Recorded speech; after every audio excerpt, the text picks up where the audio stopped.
Thanks everyone for joining us. This is our MeWe Awakening panel. We have these panels where several practitioners are available sharing about who we are, what we offer, and we have a theme each time. The theme this time is business, so spirituality and intuition in business, leadership, career choices, life purpose. We're here to share about what we do and how we provide insight about that, and then answer questions from the audience. It's free to be here and $15 to ask a question. There are some notes in the chat about who's here today. I'll put in more information in a moment. And then also it's $15 to ask a question, and you can pay by PayPal, or if you need to do Venmo or anything like that, just let me know and I will help you figure that out. And then also, if you're willing to share your feedback about tonight, there's a form. You can click the link and fill out a form, and we'll do a drawing from everyone that fills it out for a free 30-minute session with one of us of your choice. So let's see, we have, so in addition to the MeWe Awakening panels, we have all kinds of different themes. There's one coming up in July on animals, for example. We also host the MeWe fairs. So that's where we have about 15 practitioners at a time sharing who we are, offering free talks. We do small versions of these panels where we answer questions from the audience, and all the practitioners are available to do sessions as well. Today, we're not doing sessions. We're here answering questions in the panel. However, all of the practitioners, and I'll be pasting that in the chat in a moment, we all offer our work at a discounted fee, so some lower fee for you today for being at this event. We appreciate you being here, and if you purchase today or in the next couple of days, some of us, you have a small window, you will get that discount. So you'll get to, well, let's see. So I'll post that in the chat in a moment, and then each of us will go through and we'll share a bit about who we are, how we practice, and then after that we'll each share a few minutes about the theme and our beliefs about the theme, how we bring our work to the theme, and then we'll be available answering your questions. So thanks so much for being here, and if you have a question, you'd like to ask a question, feel free to mention in the chat that you have a question, and then we'll sort out how you're going to pay and we'll get you on the list. And I don't think we have anyone in line yet. I'll check again in a few minutes, so you might be able to be first. All right, well, let's go through, and who wants to share first about themselves? Which practitioner would like to go first? Come on, you guys. I'll go first. All right, great. Cindy. Yeah. Hi, I'm Mary Gleason, and I am an executive intuition coach. I am a psychic medium and a hypnotherapist, and I like to combine my 30+ years of experience as a nonprofit executive and manager and consultant with my 15 years of professional experience as a hypnotherapist and psychic. And what I really like to help people do is bring their intuition to work so they don't leave half the brain in the car. I also want to let you know that I'm offering a special. My executive intuition coaching package is normally $1,257, $1,257. If somebody would like to sign up in the next 24 hours using MeWe as the code on my website, that will be available to you for $297. I'm also offering 20% off of a 1-hour reading. So again, use the MeWe code and it will automatically take 20% off of my fee. So I hope to hear from you. Hi, I'm Cindy McGonigal. I'm a psychic medium. I'm a palmist. I'm a Reiki master, and I've been in this world of spiritual acceleration since I was born, I guess. As a child, I used to get in trouble because I would always blurt out things. When I would look at somebody and ask a question, I could hear the answer, and I knew if they were telling me the truth or not. So if you look deep inside you, I'm sure a lot of you also know that you are intuitive. When you work with me, I help accelerate your intuitive gifts. And that actually expands your success in all your relationships, personal relationships as well as business. And I usually start with my clients with a little bit of numerology. And with numerology, you can figure out who your business partners are and who you can work with and what some of the obstacles are that you might face with new employees as well. I also like to have lots of fun. So I do fun events. I have a goddess event that's coming up for abundance. I send you a little magical kit. And if you have 4 friends, you can book some time with me. And I have some opening in my schedule before I move to the Palm Desert area. Right now I'm in Ventura, California. And I just want everybody to realize that in life, you must take a risk. The more risk that you take, the greater the windows of opportunity are for you to become who you agreed to be in this lifetime. I'm here to help you. Thank you. Thanks so much, Cindy. All right, who Hi, wants to go next? I'll go next. Hi, I'm Susie Parker Goins with Blue Lightning Healing. I'm a channel and energy healer. And what I can do to help with business is first off to help you meet and work with your guides. I can bring your guides through so you can have a conversation with them and establish a relationship so you can set a path and start removing the blockages that are keeping you from doing what you really want to do, what your soul wants you to do. That helps you identify what gifts you have, maybe direct your path.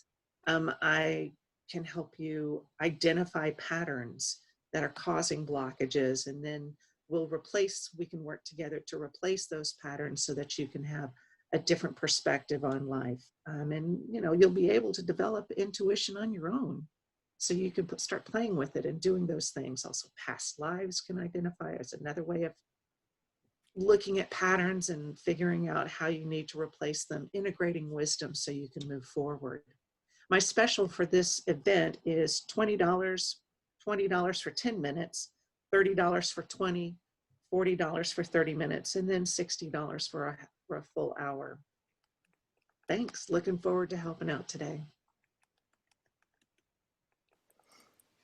Okay, great. Hello, I'm Phoenix Rising Star, and I'm an intuitive business coach, and I work with coaches, consultants, and healers primarily. We create heart-based businesses, ones that you love, ones that sustain you, ones that keep you and your peeps motivated, and that impacts the world in a bigger way. I teach you how to trust your inner guidance so that your inner business advisor can come through loudly and clearly for you to help you heal what comes up, because the minute we open up to our intuition, our stuff is going to come up telling us why we shouldn't be doing that. And then as you've removed those blocks, to help you align your soul purpose with why all of your gifts and why you are here. My gift today is a call with me where we help to unblock your business blocks and jumpstart your success in your business. Thank you so much. Thanks so much, Phoenix. All right, I think everyone's done a basic intro already, I think, yeah? So then I'm Lorelei Shmayo. I help run the meeting, and I'm also one of the practitioners. I'm an intuitive eye reader and a body psychology coach. So I believe that everyone reads eyes. So a way you can get a sense of that is, if you remember when you've met someone with dark sunglasses, you can't see their eyes. There's so much missing. And as soon as you see their eyes, there's so much more here. So I describe what I see in your eyes with a set of archetypes called Thrive types. I'm looking at your natural talents, how you most easily communicate, how you make decisions, what motivates you, how you protect yourself, and also your growth lessons. Also, your pacing or your rhythm. Like some people naturally move quickly and some are much more mellow. So I give you a sense of who you are, your soul, like eyes are a window to your soul. And then we use that information to help you get a sense of what your natural gifts are, what you're here to contribute, your purpose, and then also answer questions about how you might grow, how you're most blocked, and what will open, where you can get the most leverage for opening something up and shifting. Or who to connect with in your life. It might be for romance or business or all kinds of things. And I'll share specifically more how I use this in terms of work in just a few minutes. And then the body psychology coaching that I do. So when we have a sense of who you are and where you might be stuck, often the body psychology gives us that much more information and ways of practically shifting for you.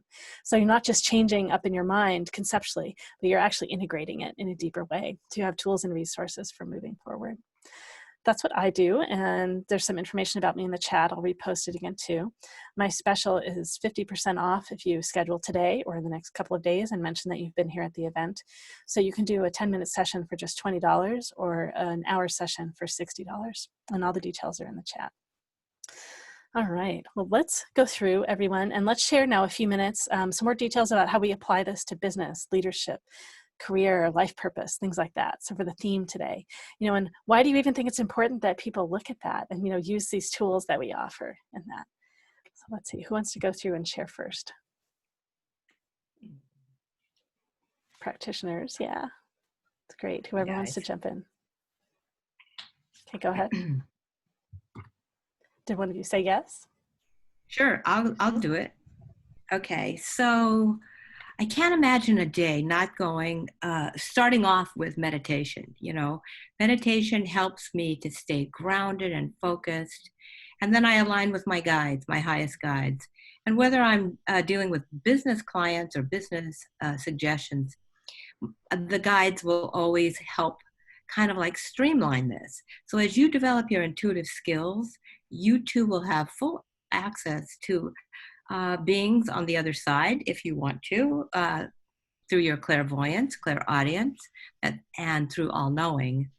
And, you know, I just have to want to encourage each one of you. Right now, the energies are so strong. If you're able to access the higher dimensional frequencies that are in the upper chakras, that's the chakras above your head from 8 to, I would recommend between 8 and 12 to access, then you're going to be able to become above the fray of what's happening energetically to the planet and be able to have a much clearer understanding of what your role is.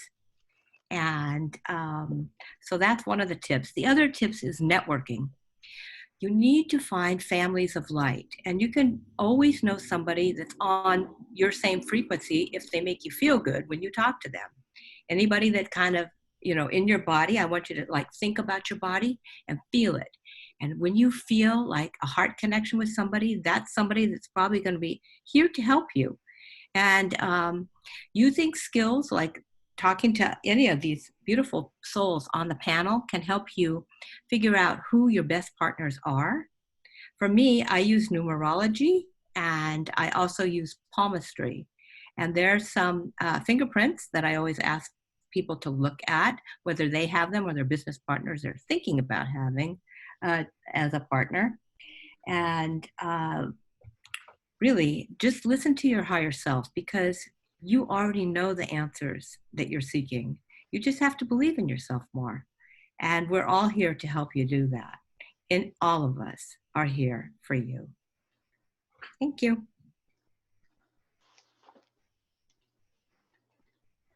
Great. Who's Let's see. We'll next? have another practitioner share in a moment. And I want to say out loud too, someone asked how you submit questions. So you can let us know in the chat if you want to submit a question. You can pay in PayPal. I'm going to paste the information in the chat again in a moment. And you can ask your question in the chat if you don't want to speak up. It's of course always, you know, great for us if we can see you and hear you. So you'll have a chance if you want to unmute and to get on screen and to share. Just keep in mind that we're recording the event and we'll be posting it online. If you want to do work in private with us, that's where it's great to do a session with us. But we'd love to share with you here. It's only $15 and you get answers from, there are 5 of us here right now. So we'd love to be able to do that with you. And if you can't pay by PayPal, it's fine to pay by Venmo, or we can talk on the phone and I can enter your info into Square. There's all kinds of things we can do. So just know there are lots of options for how you can ask a question. And it's ideally about our theme, just because that's the theme we're covering today. And you can ask us a question about anything. Our first question is about something different. We're thrilled to answer your question about any topic. There's tons that we want to share. So thanks so much, Cindy. And who else wants to jump in and share about the theme today? I'll jump in. With my intuition coaching that I do with executives and leaders, the reason that came about, or the way that it came about, was the consistent theme of hearing people who were chained to their desk, who can't go do the things they need to do to move the organization forward, because they have to take care of all the things that are on their desk that rose as problems. And when I began to help people distill what those problems were, time and time again, it came down to ignoring their own intuition at the time when they made a decision. They hired that person anyway. They expanded that program anyway. They accepted that board member anyway. Or because they looked only at the data and they didn't value their intuition, or they didn't even call on their intuition, or they don't believe they have intuition to call on to help them make those mistakes, to help them just make those decisions, excuse me. So what I really like to do is help my leaders figure out how their intuition shows up for them, how to value it, how to call on it proactively, and how to use it in a business setting that helps others understand where your decision is coming from, and then lead from that position to invite others to use their intuition as well. So, and it always trickles into every area of one's life. So I really enjoy working that way. Thank you. It's great. Thank you so much, Mary. All right, who else would like to share about the theme? I'll go. Great. I'll go. So I feel that these practitioners that we as a group are going to all be here and say a lot of the same stuff, because it's all the same truth, that you set your intention for the day so you can say, you're creating an energy of success for yourself. And then that's when you call in your spirit guides, you're calling your intuition to make decisions based on that. I recently had a business experience where we used a lot of intuition, and it turns out that it was more about learning a greater lesson than making a ton of money about it. We have all found our path and what makes us sing. We also know that, that particular environment, a restaurant, was not suitable for us, but that's okay, because we took that lesson and we integrated it. So in the course of a session with me, I could do what's called a body scan, and we can identify energetic blockages that you have, which also not only includes seeing that there is a blockage there and helping you to remove it. We can also, again, integrate the wisdom of that blockage, whether it's a past life issue and an old thought pattern that needs replacing. I don't want to say breaking a habit, because that doesn't complete the whole process. You want to replace an old thought, and we can work on finding the origin of where that thought came from, where that thought pattern came from, so that we can do meditations and energy work to help shift that. I feel that a lot of the energies going on today are about shifting to a new paradigm, to a new frequency, so that it's more inclusive and it's more holistic, and we look at how to make things better. We're not satisfied with the old stuff anymore, with the way we've always done it. That just sounds like the old guy on his porch. Get off of my lawn. It's like, no, we need to move forward on it. And so using our intuition and our collective energy to shift it to a higher level is what's going to make us all successful and all benefit. Yeah, that's it. Okay, good. Thanks. Well, I'm Phoenix, and I'll jump in here too. So, intuition is huge. It's what I have used for every major life change and every minor life change since I started meditating. And so that led me to quitting my job, my full-time job, and being an entrepreneur. It led me to leaving a toxic relationship that wasn't working for me. It also led me to moving across country and recreating myself and completely starting over, knowing no one. And then last but not least, it's led me to create a consciousness therapy called the Healing Angel Protocol, which heavily relies on our intuition and beginning to trust that. So learning how we receive our information is one of the very first steps. And then learning to just believe it, work with it, keep working with it until you just know that when it comes in like that, you know to trust it unbelievably. Part of that, as I mentioned before, is the healing what comes up, whether that's past life, whether it's your past life or your ancestors' past lives. All of that can be healed within your DNA, or maybe it's current trauma or from this lifetime, and that can all be healed within your DNA. Because if it doesn't get healed, you'll keep repeating the same mistakes or opportunities over and over again when you could be moving on.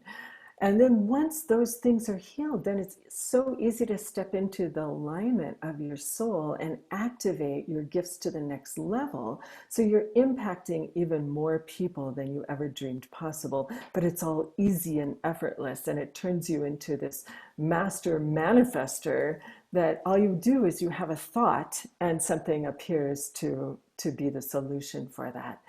So that's how I work with everything. And these are the 3 steps I teach in absolutely everything that I teach, whether it's in business or teaching people to trust their guides and their angels and their inner guidance and wisdom. Everything that I do involves these 3 steps: trusting your intuition, healing what comes up, and activating your soul purpose. So I know that this works. Thanks. I look forward to this, by the way. All right, thanks so much everyone for sharing. I know we've had a few more people join the panel. So there's information in the chat about what we're doing. I'll put the information on all the practitioners in there again in a moment. My name is Lorelei Shamayo, and I'll share about myself in a moment. The other 4 practitioners have already shared. They've shared about themselves, their modalities, and also a bit about the theme today. The theme is spirituality and intuition in business. All right, so I mentioned earlier, I'm an intuitive eye reader and a body psychology coach, and I'm continuing to let people in and do all kinds of other logistics at the same time. And the main ways that I apply this in business, and I said them earlier, I'll say a little bit more, is it's like life purpose, career path, helping you rewrite your resume to share the best of who you are, to get you set up in a modern format so you get the job that you want. And then also to start your own business. You're an entrepreneur. I've been through this journey myself too. I've worked in really large businesses, the largest private organization in the US, largest private business in the US at one point. And then also I worked in itty bitty tiny, 2-person entrepreneurships and my own 1-person and occasionally other half people entrepreneurships, entrepreneurial businesses, solopreneurs, etc. And so I've covered this journey myself and supporting others to do it. I have a book out. I just put it back down here. On part of what I read in people's eyes. The archetypes I read are called thrive types. They're archetypes for thriving. So this book is on leadership, really on life purpose, but it's how to know the best of who you are, how to be in your sweet spot, how to be sharing in a way that you're the most powerful in the world, really, in a way that's most of service. So energizing for you and of service to others. So by seeing what's in your eyes, I'm able to help you recognize your soul purpose and see how to best express that wherever you are, and also to make choices about where to be the most of service, to be able to share your purpose the most. You may be in a position currently, and maybe it uses your genius or your sweet spot, and maybe it doesn't. There's some ways often of tuning what you do, where you are, and sometimes it can be a completely new shift. Sometimes it's an organization that really sees you and gets you, where you're doing the same work, but they really let you bring you to it. It could be that there's other work that you've loved, that you've done kind of along the side, or it's the way you've done your work, and there's a way of shifting so that you can share that more and more. It might be a completely new role, or it might be sharing your own work, your own gift, right, in your own business. And part of how I transitioned is that I worked in someone else's coaching business for a while before I became a coach myself. And I was doing intuitive work, although I didn't even realize I was intuitive. So there was tons that you can grow and shift and discover and open to your gifts along the way, sometimes with consciousness and awareness, and sometimes innocently, where you don't even see what's going on. And I now run these events, run MeWe fairs. I teach classes, as well as work with all sorts of people and businesses. I help businesses hire people that are great for the role, for the culture, for the team, their manager. And then I also help so many people make great choices. I also use this work for romance, romantic matchmaking. And here today, we're talking more about business matchmaking. So one of the traits I look at, there are 7 talents. Each talent has a great gift and also a set of lessons to grow through. Each person has 3 of these talents. And so when I look at your eyes today, chances are I'll get a sense of likely what the 3 of your talents are. And that will give you a sense of your purpose. And we can talk about practical applications of that. And if you have questions that involve other people, you can share their photos on screen, or you can text me photos, and I can talk about them as well and the relationship between you and them. I've helped people make choices about who to have as a business partner, etc. Just all kinds of different things. I think what else do I guess maybe just my basic philosophy is I believe that we all have a purpose. We all have great gifts. We often have lessons that are here that we're navigating. And if we can share the best of who we are, if we share a purpose and we keep leaning into and stepping into sharing our purpose, we'll be sharing the best of who we are. And so the more we recognize that and listen, notice where we have energy and keep taking steps to share more and more of that, I think it's better for us, and I think it's better for everyone.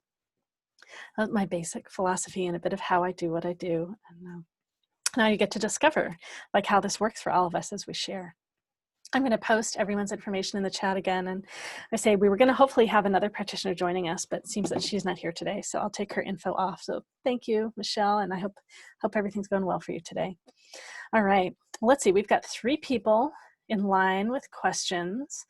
So we've got Lacey Jane, and then Katrina, and then Berna. And I just want to check in with the practitioners. Is there anything else you want to share? Sometimes I know by hearing all of us share, you discover other things that you want to share about yourself before we go. So please, if there's anything else you want to share about yourself or the theme, you could totally leap in and do that before we get started. Just wait, if there's anything. Okay, great. And just, does anyone have any questions? Like, maybe I'll say just the logistics again of how this all works, since so many people joined. So we all shared a bit about who we are and our beliefs around the theme. And then we're here answering your questions. So it's free to be here and listen and learn. And I want to encourage you you can learn from everything that's shared, all the questions as well as all the answers. Chances are all 5 of us will answer every question. And it's $15 to ask a question. And there's some information in the chat. You can pay by PayPal. You can pay through the Facebook link on Eventbrite.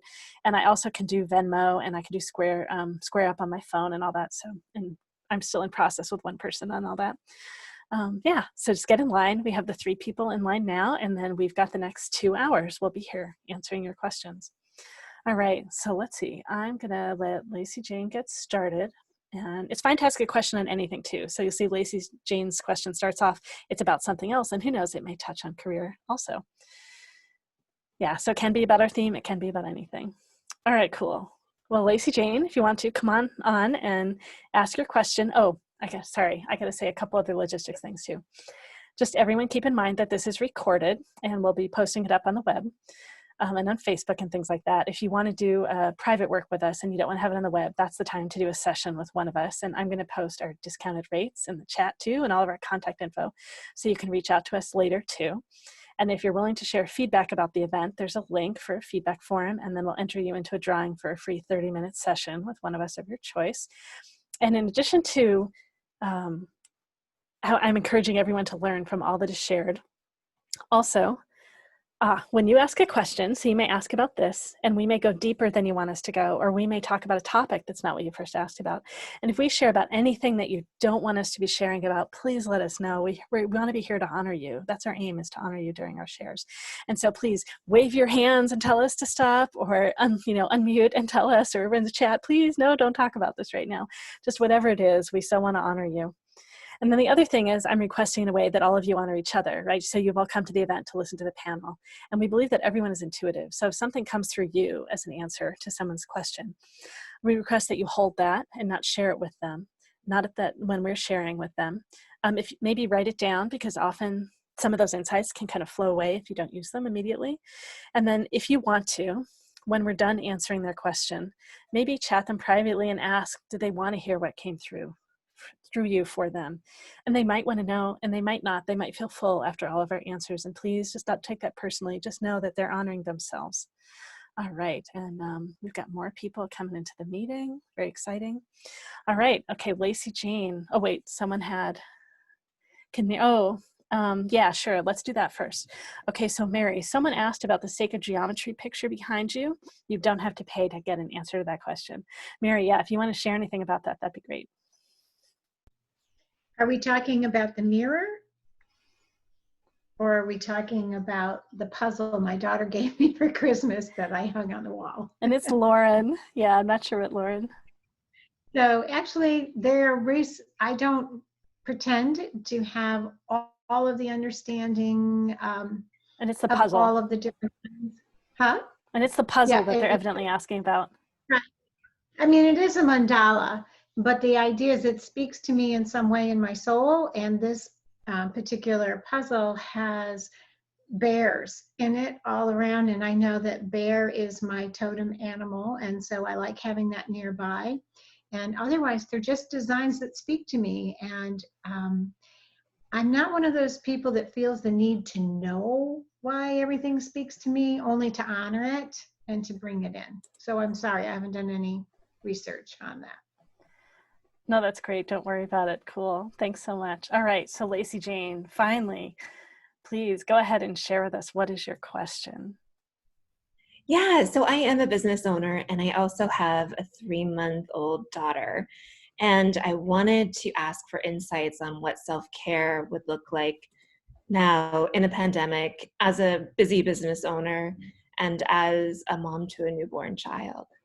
And I'm going to mute myself just in case this newborn child decides to talk up. That's great. Thank you so much. All right, practitioners. So we all jump in, and we've got several minutes to answer. Oh, go ahead. Who wants to go? Yeah, Susie, got your hand up. I'll go. First, Lacey Jane, as a mom, it is, especially of a newborn, it is important. I think your question is indicating that you understand the importance of self-care, particularly with a newborn. If there are times when you can, oh man, and see, the pandemic is really just putting different constraints on it. Because what I was able to do is go to the reading times. If you can just spend quiet time with the baby and develop that connection with them, with her. You said it was a girl, yes? Okay. If I may tune in to you and her energy, it feels like that she's eager to make more connection with you. So just holding her and allowing the intuition and the telepathy to develop is going to help. She's 3 months old, and so she's going to need everything that you need to do, but establishing clear boundaries with the business, like, you know what? It's all jumbled up in my head, and I'm going to let somebody else talk while I sort it out. If I may, I apologize. Thank you, Cindy, for saving me. So That's I'll great. jump in. And, you know, in fairness, I do know Lacey, and I would just say, watch the scarcity thinking on the business side. You can say no, you can turn, not me, but you can turn away some other clients. But I really want to encourage you to not worry about the business, because I just feel like it's always going to flow to you, and you don't have to worry that if you say no this time, there's going to be this gap. You have this really nice flow and even funnel. And if you need to slow it down, you know, just picture the dials on the dashboard and don't turn it off, just turn it down a little bit. And I really want to encourage you to take bubble baths or something, maybe not bubbles, we're not supposed to do that anymore, but salt baths or something that's just yours, and ask for help. The most important thing to remember when we're moms is the world really will go on for 20 minutes without us, despite what we think. And the baby really will live if dad doesn't do it the way you would do it. So, and I don't know if that's an issue for you, but I want you to know that you can say no once in a while and it'll be fine.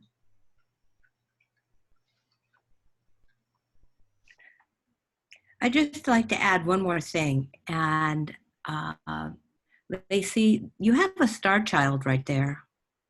And that child is ready to receive telepathic communication from you. So if you ask the child to honor your time that you want to set aside for business at a certain time, the child will get it right away. And to also ask the child, how can you help me? And then remember, first thought back will be the answer from the child, okay? So this child actually has an agreement to help you with your business.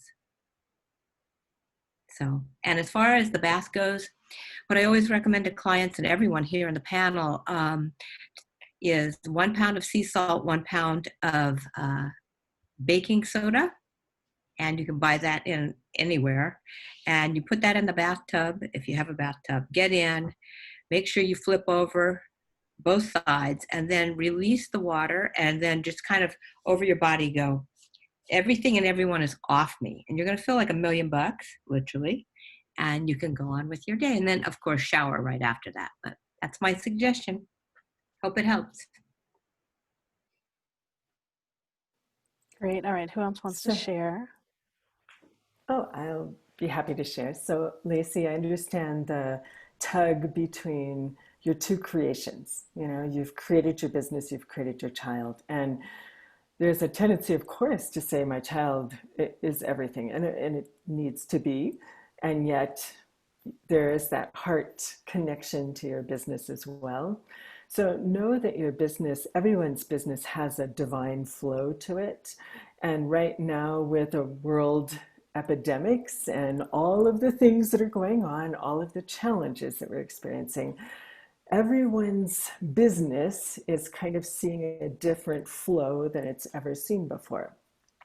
This, in the last 3 months, I've probably heard more people say to me, I am doing less, enjoying it more. I have less money coming in, and I'm okay with it.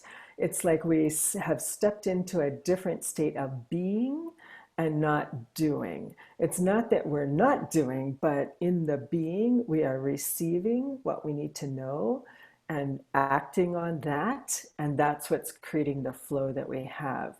It's different from what it was, but that doesn't make it bad. So my sense is you are in the flow. It's your mind that's probably telling you, oh, I need to be working harder. I need to be making more money. I need to be doing this and that and the other thing, but I've got this baby. And so just let it be what it is. You are tapped in. You do understand it. You are there. And you're in that flow, and just ride it out. It's not going to be a forever flow. This is a 3 to 6 to 9 month flow. And then it will be a different flow because the world will be in a different place at that point. Who knows what that's going to be? But you, by riding that, that will help you to be stronger, to trust that intuition, to be able to step into what the world is bringing to us next. So that's my 2 cents worth.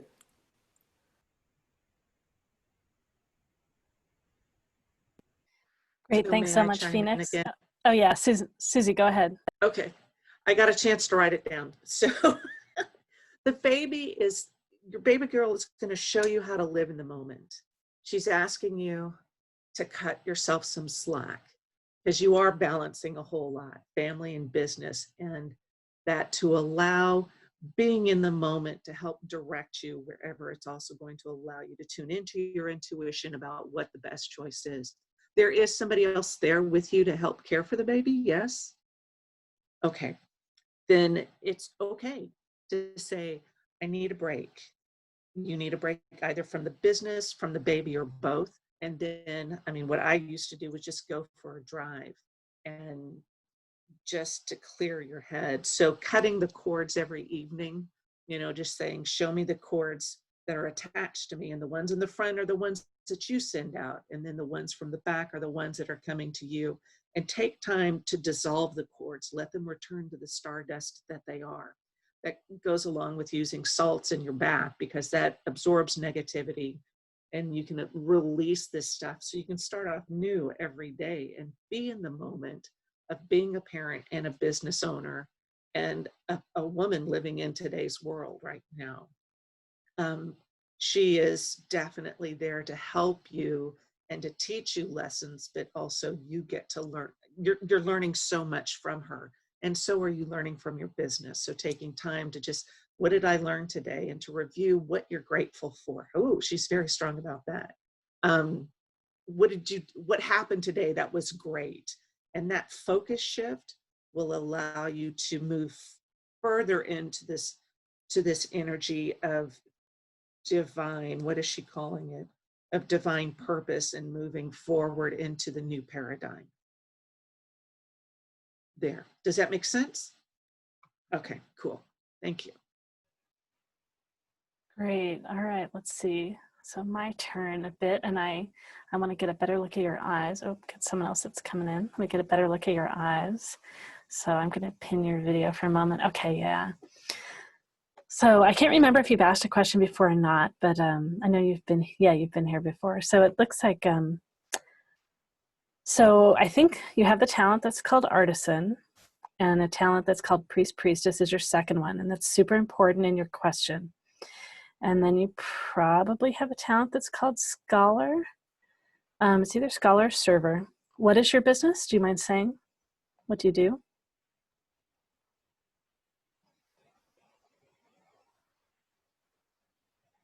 It looks like you're writing it. No. Cool. Oh, someone asked about a link. Hold on one moment. Let me put something in the chat. Or here's the link someone asked about. Okay. Oh, you're a web designer and marketer. Okay, great, great, great. So Artisan is great for that. Okay. And you do well with information? Like if you're interested in something, you believe in something, you hold the information relatively well? Okay, great. Yeah, so I think Artisan, Priest, Priestess, and Scholar. And so the first one is the most important. So your work is aligned with your first talent. That's really great. It's Artisan's about creativity, freedom, pleasure, ideas. I know 5 things I usually say that I can't get all in my head right now. So sensual pleasure. But so you make things that are new and interesting and beautiful, and you play with tons of ideas in your works. That's really good. So pre-second is about emotions. They see not only what's here, they see what's possible. They want to inspire and motivate people to stretch and reach for what's possible. So use emotions to pull people forward to that. And when priest, priestess is first, they see all this big impact they want to make out in the world.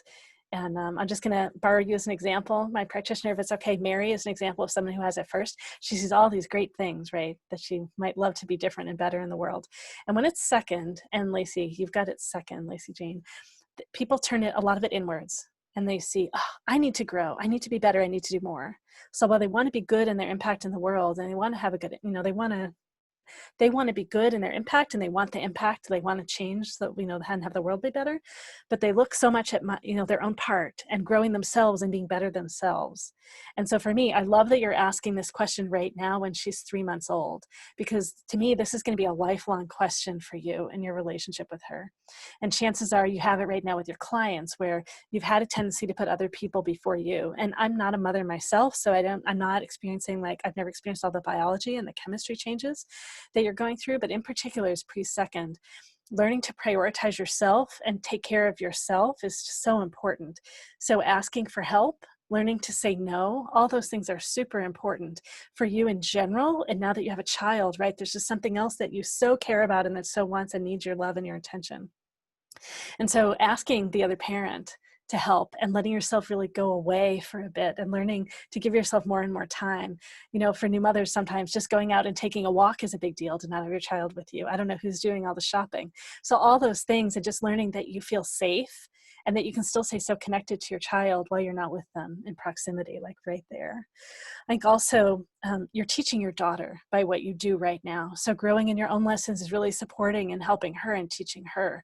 So, so she going to learn a mom that's so connected to her and not taking care of herself, or is she going to learn, oh, my mom's important too, and she takes care of herself, and I'm learning that for myself, right? So even that she's so tiny, she's learning all those things, not only in the physical choices that she sees and experiences, and the energy that you share, right? So the more that you're able to affirm you and celebrate you and see how you're good and the impact that you have in the world, and know that it's okay to prioritize your business as well as her, and that, Artisan is really creative in how you juggle all this. And it's, how you creatively play with all this. And it's, it's just you supporting you to be a whole person and to really share what you're here to share in the biggest way, including having her and raising her. That's how you'll be teaching her the best things. And so often focusing on the impact it has on your kids is the best way for a parent to really grow through some lessons. So all parents, I so recommend that. And for people that don't have kids, think of it as kids that kids that you love. If you had a child, what would you want them to know about you? What would you want them to do for themselves? All great. So I love that you asked this question. And see if there's anything else I want to share about the priest priestess. I guess so priest priestess always sees what's possible. They always see more. They always see better. And it's sometimes they see too far into the future in a way, like they can get caught in seeing that future or seeing that potential, and they can get shoulding and thinking they should be there. They should reach there. They should get there quickly. So just know that it's a journey. The most conscious lessons of priests are trusting the pacing and the process, trusting that you're on your path and you're doing great, and that you don't need to push yourself any further. So priests first and third learn that they don't have to push anyone else any further. And for you, it's particularly about you. Yeah. So there's my answer. And sometimes listening to each of us, it prompts other things for each other, what we might share.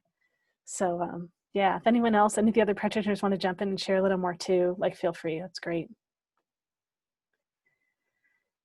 Yeah, there might not be anything left. Just I wanted to give everyone a chance if they want to.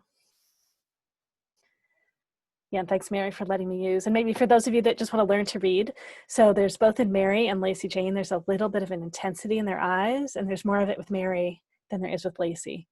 And Lacey has a little bit of the softness, and you can feel her energy, like kind of a little like, like a pulling back in. That's part of how you see it in people, the intensity of the eyes, and then that Mary's just goes out in a big full way, and Lacey's has a little bit of an in. Yeah, great. All right, so I just so it came up in the last session because I don't have any of this priestess, and Mary and I were sharing feedback with someone, and Mary's doing great at doing her priest and sharing this great big thing, and I'm like, oh no, but what if they can only need smaller steps? And so I'm sharing smaller step advice. It's great where we all have great gifts. I can't see that big thing. All right. Okay, great. Thank you, Lacey Jane, so much for getting us started and for asking this question. And we've got someone else now in line. All right, get Lauren in line. All right, we have another question. And just, I guess, Lacey, is there anything you want to jump on and share? It's great if you want to just share any response to everyone. I know you've been texting. This is my first time doing this on the format, and I got so much out of it. And for the few that mentioned our connection and how Freya, my daughter, wants to help me with my business, that really resonated. That felt like it was huge. And then also for the dynamic connection and the salt and the baking soda, I'm going to try that. And Mary, when you said about the baths, I thought it was so funny because that was literally the one thing I had in my arsenal when I just feel like shit. I'm just like, I'm giving up, Dad, here's the baby, I'm going to take a bath. So I thought it was funny that that came up for me. Thank you all. This was wonderful. Totally great. Yay. Thank you so much for taking a step in, and you even went first too. So that's great. Sweet. All right. Let's see. So we've got questions from Katrina and then Verna and then Lauren, and I'll see if anyone else has asked that I haven't noticed yet. So Katrina, did you want to unmute and jump in and ask? Hi, yes, absolutely. So my thing that I would love to get some guidance on, by training and professional background schooling, I'm a mental health therapist. I haven't been doing it for about a year because there was just something that wasn't quite right about it. And I like know that I want to do something more in a spiritual realm of working with people and helping in that way. And I guess what I need to know is kind of how do I get past my own blocks that are stopping me from moving forward professionally, just based on my intuition.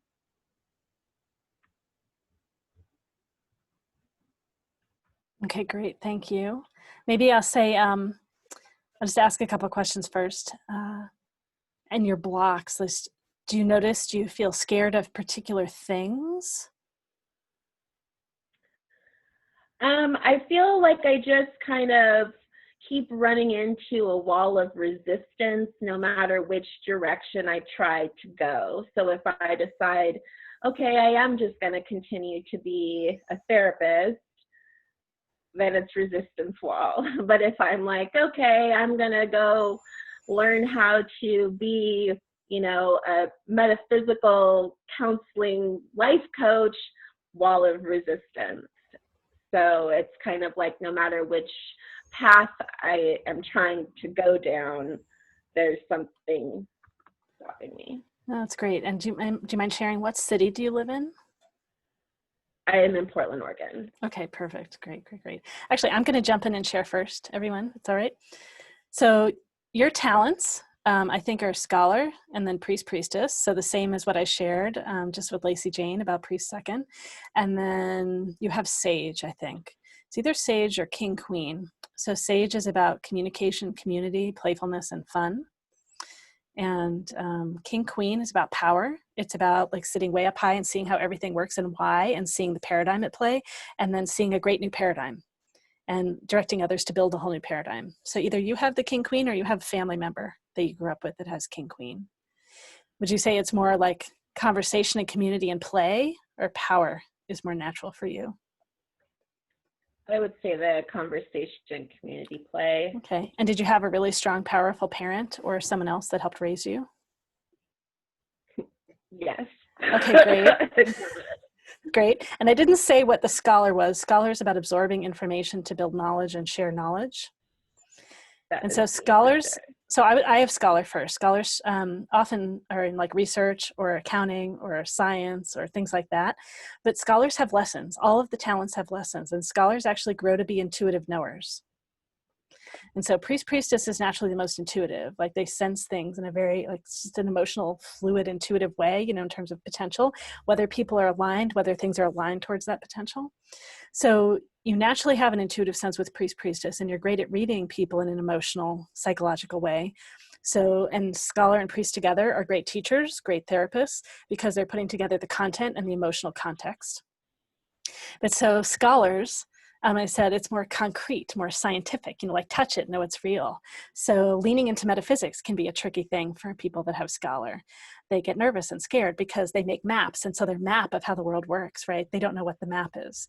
And in particular, when scholars get nervous and scared about doing something new, as with all the talents, they go back to the earlier lessons. And so in the earlier lessons for scholar, they think, I need to go study that. I need to read that. I need to have a certification. I need to prove I can do it. And it's really they're needing to prove it to themselves.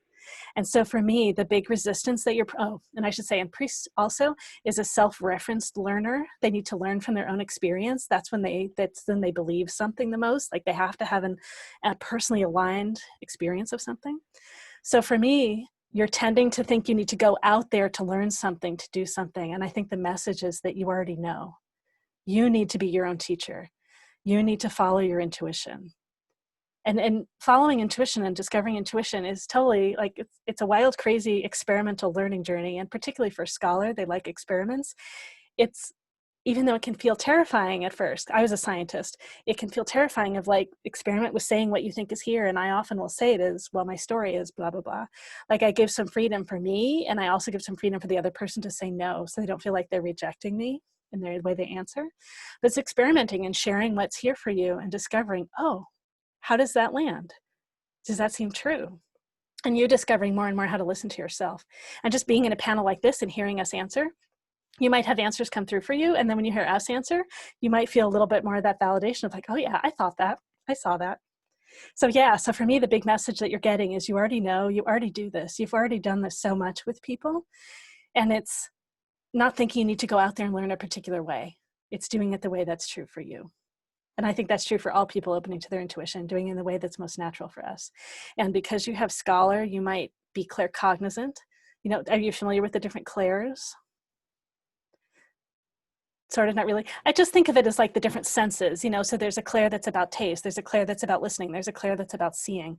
Claircognizance is clear knowing, you know, so and priestess is more emotional. So there might be, it's like you have some traits that aren't necessarily more of an empath, but you have some things that are a little like an empath. So I think of it as like clair empathy, but there's just some people call it clairsentience, like through the body. You'd probably have some of that too. So anyone can open in any of these ways, and the talents that you have in your eyes often are correlated to how you open at first. So there, I shared a whole bunch. So I know Susie's got her hand up, and for the other practitioners, I'm sure have tons to share. So yeah, so my big thing is you already do this, and it's to let yourself start doing it consciously with people. And it might be people you know is easier to start with, or people you don't know. You can just offer sessions for free for a little bit and just play with people and just practice, you know. And then I can say more too about stepping into doing this work and people knowing who you are in your name. I opened to this work when I was in Portland, finally, after a colleague kind of elbowed me in the ribs and like, hey, you ought to figure this out. Because I was doing coaching, but I was clearly doing all this intuition because I was already doing eye readings, but I didn't call it that. And I used a pseudonym for the first year until I got comfortable with people recognizing what I was doing, and just whole journey. All right, yeah, I can be quiet because so many people have so much more to say too. So thanks so much for your question. This is a great, great question. All right, we've got Susie in line, and then Mary and the other practitioners will share too. All right, go ahead, everyone. Susie. Okay. I'm so proud of me. I actually made notes before I started talking. And then as Lorelai's talking, it's like, I just wrote that down. So I want to confirm a lot of what Lorelai said. I feel that as a mental health therapist, your vocation is going to be really coming into play and being really, it's a necessary thing right now, because there are so many people who are shifting from, I keep harping on the old paradigm, but you're going to be able to help these people navigate to the new paradigm, because it is causing all kinds of troubles. But for you, yeah, I think there is more to it. I see also that you have a lot of intuition, but because it's not concrete, it's not tangible, you don't buy into it. I have worked through my things like, oh, I got to have a credential for that. I need to have a certificate for that. And like Lorelei said, you know the answers and they're all inside. We will all encourage you to listen to what's going on inside and to let it play out. Compassion doesn't need a certificate. You can talk to your clients and understand them and reach out into their hearts and see what's going on. Not reach out and grab the hearts, but you have your hands open saying, trust me. And you don't trust your intuition right now. Play with it. There was a game I used to play. They call it a penny drive, but I'll go driving and it's like, turn left, turn right. What do you guys want me to do? And I'll do it. And I'll let my guides take me on a trip.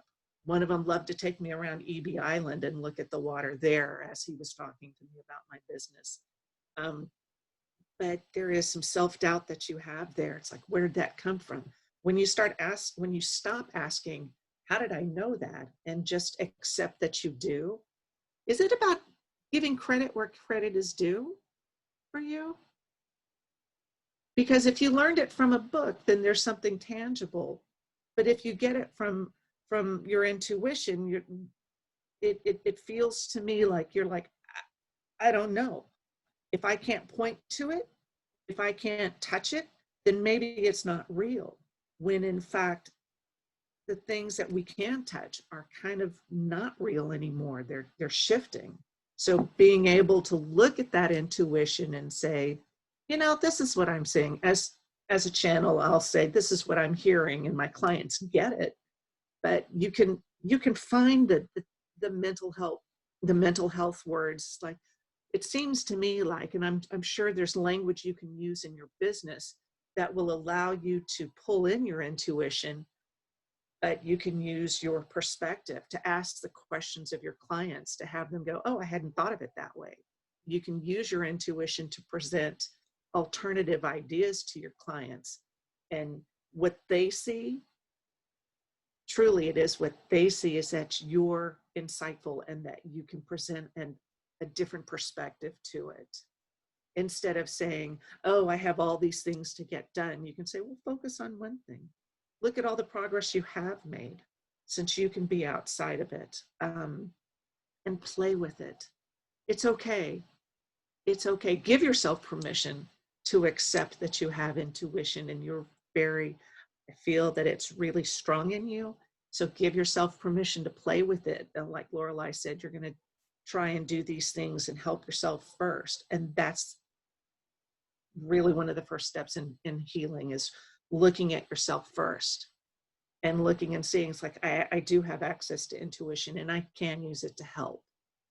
And then you can share your lessons with other folks, with your clients. Does that make sense?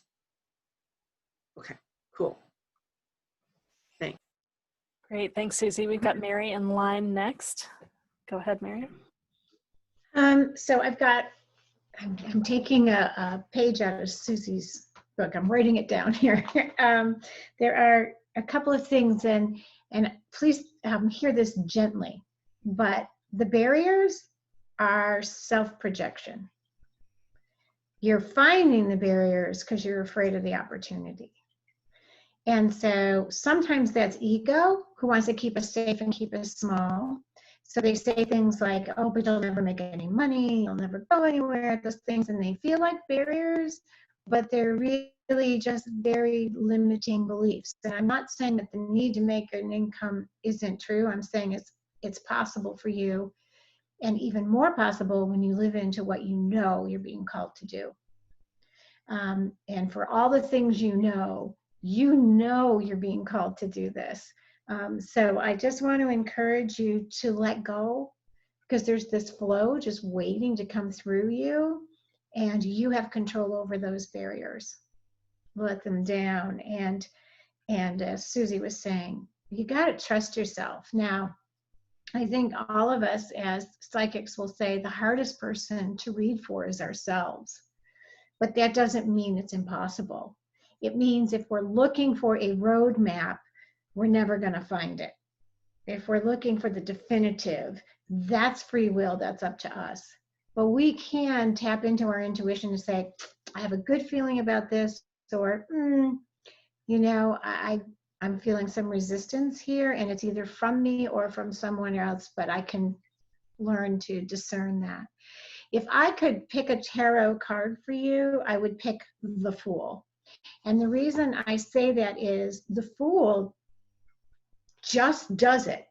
They just take adventures. They just try new things. You know, even the hangman who just gets a new perspective on the world because he's hanging upside down. I just want to encourage you to enjoy some folly and loosen up and do things without having to know the outcome. And, you know, you can start small, but you're going to find you're going to live to tell the tale. And in fact, you will have discovered new things you didn't know about, new things to explore, new things about yourself. So I just really want to encourage you to go play and play in things you don't already know, because it'll be so much fun. And one of my favorite things to tell myself that I would like to share with you is get messy. You don't have to have the answers. You don't have to do everything right. Get messy, make a mistake. You know, my husband has the best eye rolls in the world, and I tell him, get ready, I'm going to try something new. And the freedom that comes with that permission is amazing. It does not stop anything from happening. It welcomes new, exciting things from happening. And that's what I'd like for you, is just go be the Fool, go be the hangman, get a new perspective, do silly things you wouldn't normally do, and relish the information that comes back to you, even if it's, well, I'm not very good at that. I've got 50 projects in the closet that tell me what I shouldn't be doing. But, you know, it's good information, and I did learn something from them, and I really just, I want that for you. I want you to just break out. So there you go. I'm done. That's great. Thank you. I know we've got Cindy and Phoenix to share. We've got more people coming in the room, and I just wanted to make sure all the practitioners are seeing the great appreciative feedback that we're getting in the chat. Thanks, everyone. All right.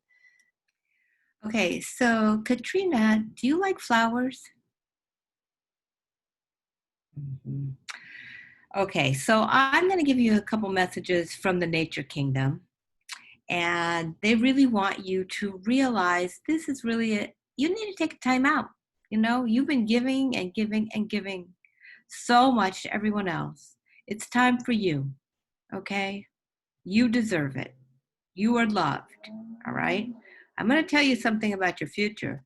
I don't know if the other panelists can tell you this, but guess what you're going to be? You're going to be a hypnotherapist and a really good one, okay? And I just want you to really take time out for your body.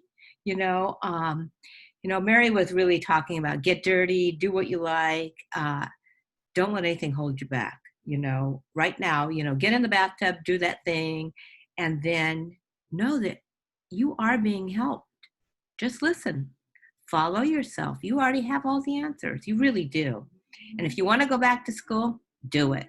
If you don't do it. You're the boss of you. Remember that. Nobody else is the boss of you. Nobody from your past life. Nobody from your current family. Nobody. Just you.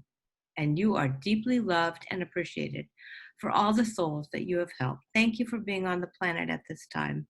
You are a beautiful soul, and I send you so much love. It's great. Thank you. Yeah, and I should say, I didn't mean that my answer is that you should never study with anyone else. I've totally studied with other people. It's just not thinking you have to in order to share something that's of value. All right, great. Phoenix, did you want to jump in?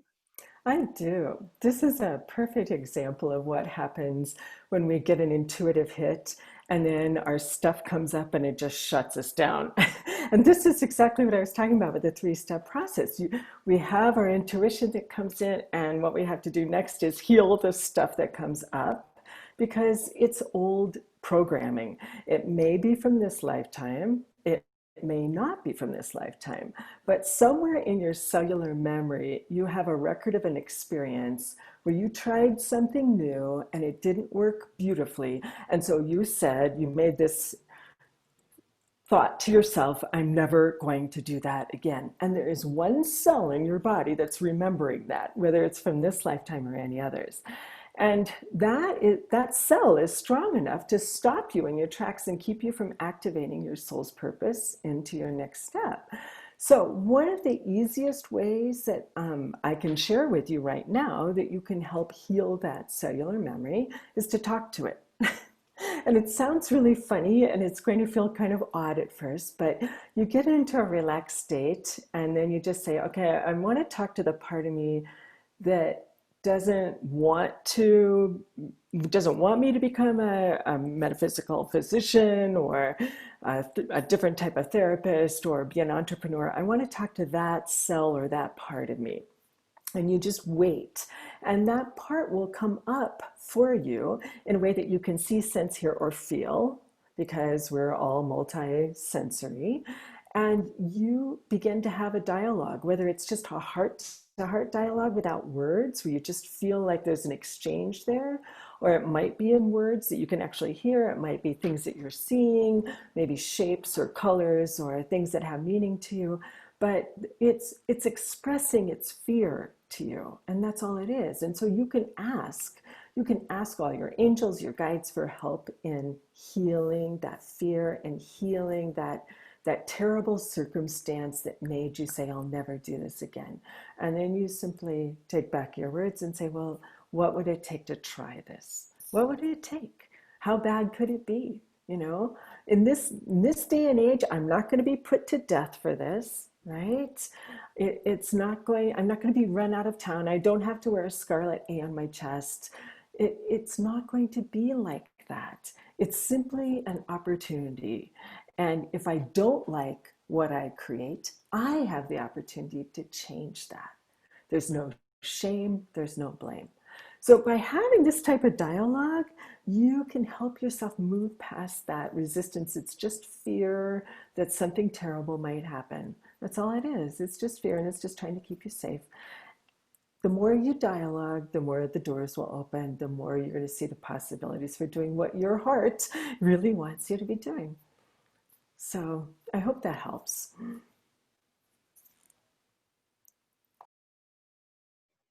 That's great. Thank you so much. All right. Let's see if anyone else has any more information they want to share with Katrina. And Katrina, feel free, you can jump back in and respond if you have any other aspect of the question. That's all great. Well, I would just like to say thank you so much. I mean, all of that was so incredibly helpful. And like Susie said, there was definitely a number of things that were said that feel very validating to a lot of the things that I've just been feeling and experiencing. So the universe kind of brought me this event unexpectedly, and I'm really glad that I just jumped into it, and I'm just incredibly grateful for all of you being here. So thank you. Great, thank you. I mentioned too, Portland's where I first opened my intuition. It's where I started running fairs in my house. I didn't even know I was running a fair the first time I ran a fair. Just several of the practitioners at the social events I was having said, hey, we should have an event where several of us share our work. And so we had 6 of us in my living room, and it grew to be 10 people around my house. And then eventually now I've had fairs as many as 70 practitioners at a time. And Portland is still like the core city where we have a lot of them. So yeah, when we're back open again. Sweet. And there's just a huge community in Portland. There are so many practitioners, so many people, and so many stores, and just there's a ton. So it's a great place to be when you're in this process. Any practitioners, anything else that you want to share with Katrina before we go to our next question? Susie, did you? Yeah, I want to thank Phoenix for bringing up the concept of talking to that part of the body which is holding something. And immediately, I mean, I wrote it down and I'm already got some stuff going. It's like, okay, I can't do this online. I need to do this on my own time. But I want to thank you for that technique, for reminding us that, yeah, that your body holds the information and you can move forward through so many things. You are so welcome. Great. Well, there's one other way that we discovered that we could be of service today. So privately, one of the participants wrote me some messages that came through for them. And I'm just curious, Katrina, if you don't mind answering, we want to see if there's anything like this. Do you happen to have any children? No. Is there anyone that you've helped raise that's been important in your life? Or like a niece or a nephew or anything? I'm just checking. No. Okay. Are there any like older children or young adults that are around in your life a bunch, that just checking to see? Okay. I mean, I have a godson. I'm not like around him that much. He doesn't live in this city. And how old is he? 21.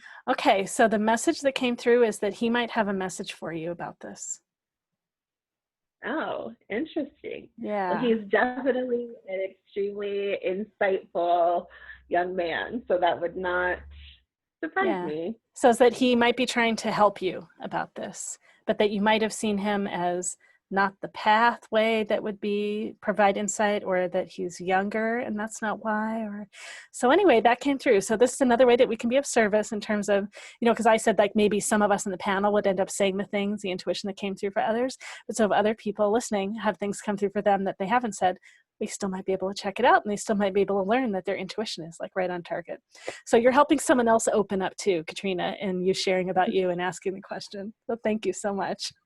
Awesome. The person said a 20-year-old child. So, wow. Or 20-year-old, okay. yeah. So I guess I know I'll be checking in with my godson later today then. Okay, great. Thank you so much. I love it. Oh, all right. All right, let's see. So the next question is from Verna. Yeah, Verna, and you haven't asked your question yet, so we don't know what it is. So come on in and share. Okay. Well, I have a multi-layered question.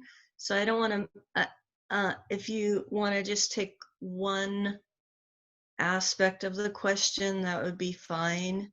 I don't want to be greedy about.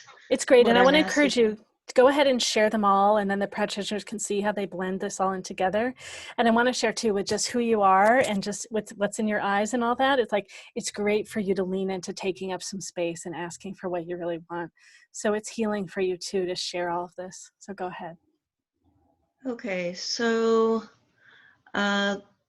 last Wednesday I had a phone call with an editor, and she really and it was a free phone call.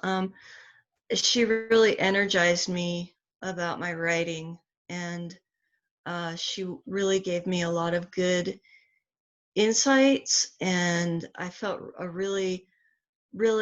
lot of positive energy from her. And so that was great. And then but that feeling didn't last very long. And then there's a guy at work who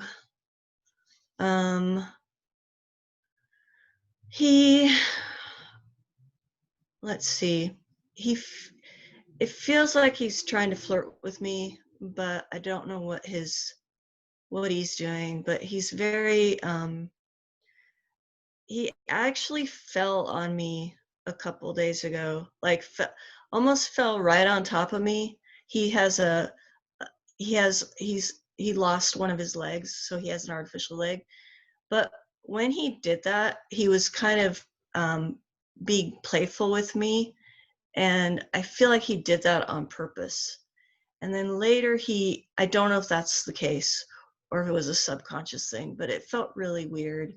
And then later that day, he had this long little foam tube thing that he was purchasing, and he poked me with it, and it poked me right in my boob.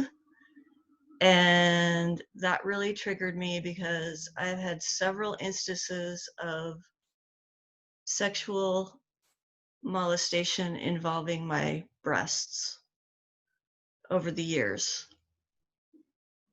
And then I've also been doing a lot of scratching my arms.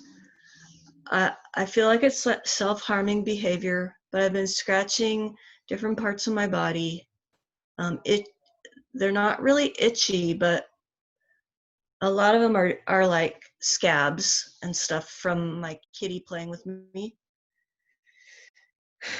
And then, what is my role? I asked my cat this morning, or I told my cat this morning, I said, I do not know how to live in this world anymore. And so that so that I think that's enough for now. Yeah, thank you for sharing. I want to just speak to the tenderness of your share. And then just please, you probably know this, but also I just feel responsible to say this too. My mom ended her life. Just if you feel really at risk and you need other support besides our panel, please get it. Okay. Thank you for saying that. I'm not suicidal. I just, because of all the energy that is going around in the world right now and all of the negative and all of the, you guys know what's going on. I don't need to go on with that. It's great. I just wanted to be responsible in sharing that too. I really feel your grief in a big way. So, yeah. Okay, great. So practitioners, I just want to open this to whoever wants to share first, and great with whoever wants to start. I'll start. Okay. Verena, thank you so much for sharing all the pain that is confusing you right now. I don't know that I may address all of these things together. I don't know how it's going to come out, but the first thing that jumped out was that I work a lot with people that don't come from this planet originally. Now, that may sound like a completely foreign something to say, but just kind of bear with me. This planet is made up of a lot of beings, and we come here to have opportunities for our growth. Not all planets are as harsh as this planet is. There's a lot of loving places out there, and that's where you came from. So when you came into this place, this was a rude shock to your system, right?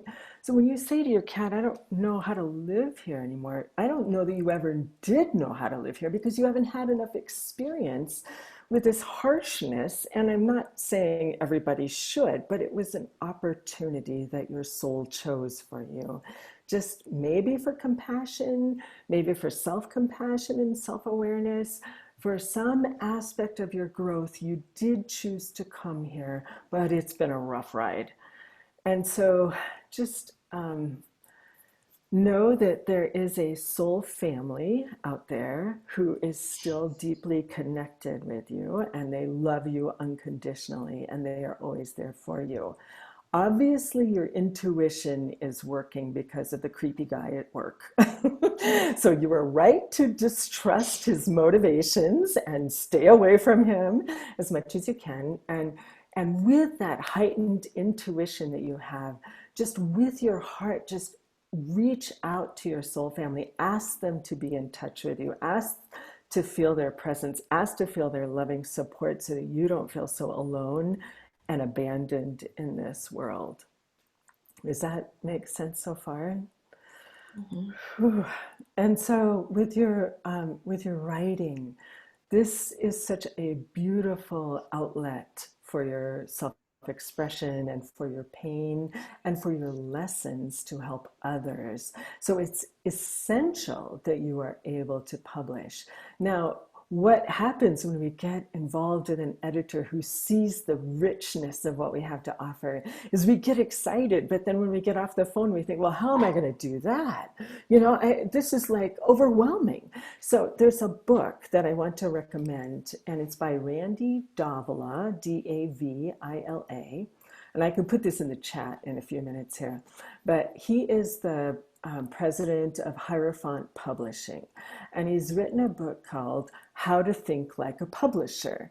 And he also offers a 2-hour online course about how to format your manuscript and then put it together in a way that publishers will sit up and take notice. He tells you everything you need to have in place before your book makes it to a publisher. That helped me tremendously when I was writing my second book, and it got a chapter from my second book picked up and put in a book with James Von Prague. So that book works as far as I'm concerned. But also know that Amazon is a great self-publishing platform, which I have ended up using for my books. And it's very effective. It's very easy. It's fast, and the royalties are yours. And there's a lot of information out there about how to format a manuscript for Amazon.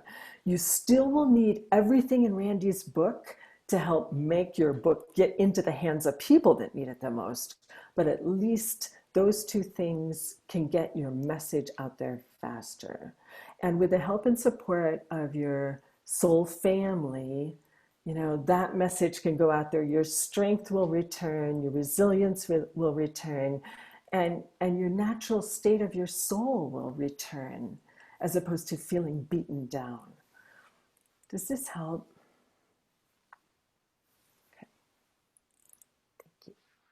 And Phoenix, if you could put the name and the author of that book in the chat, that would be great. And I'll get a link and put it in there too, if you don't do that also. I know after you shared what it was, several of us were like, wait, we want that book. Yeah. Oh, it's a great book. And if you get a chance, take that 2-hour session, the 2-hour online class with him too. So helpful.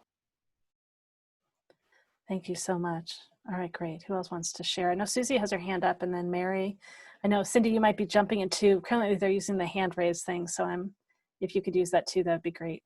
Go ahead, Susie.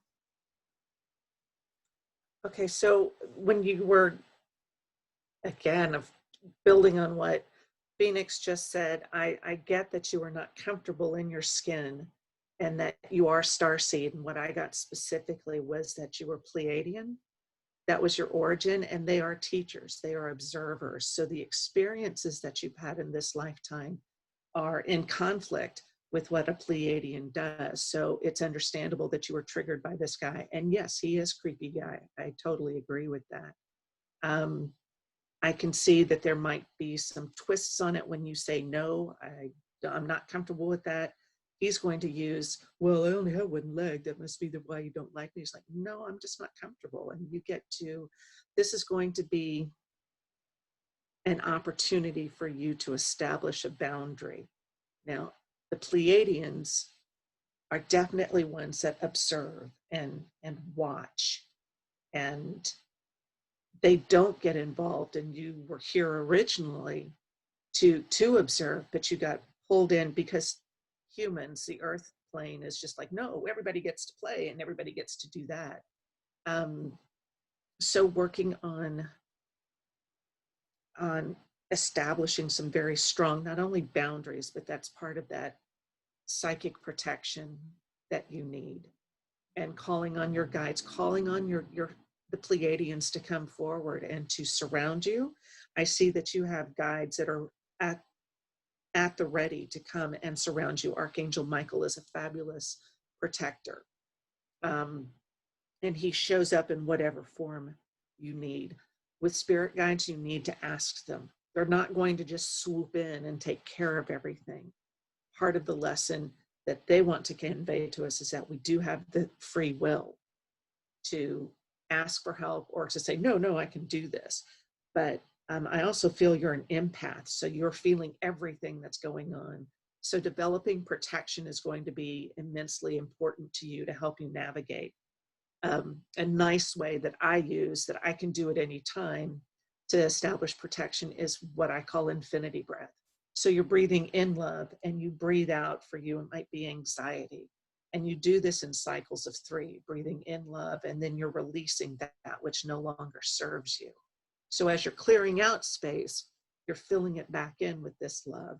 And then your intention is that you are establishing the sphere of divine protection around you so that you can go through life and you're not expending all of your energy doing your own protection. You've got your guides and you've got this sphere around you to help you allow only that which has your highest and best at heart. Does that make sense? Okay. Okay. And that, you know, everybody's got to breathe, put intention behind it. And then you get that added benefit of having protection and then being able to relax and calm down and to release this stuff that's not helping you. When you were talking about, we're talking about publishers and stuff like that and the writers, you know, Harper Lee, she wrote, one of my favorite books is To Kill a Mockingbird. And she never really wrote another book because she was afraid that she couldn't, with her debut novel being so monumentally important to the world, she's like, I can't do that. I'm not going to be able to do it. So she just totally shut down.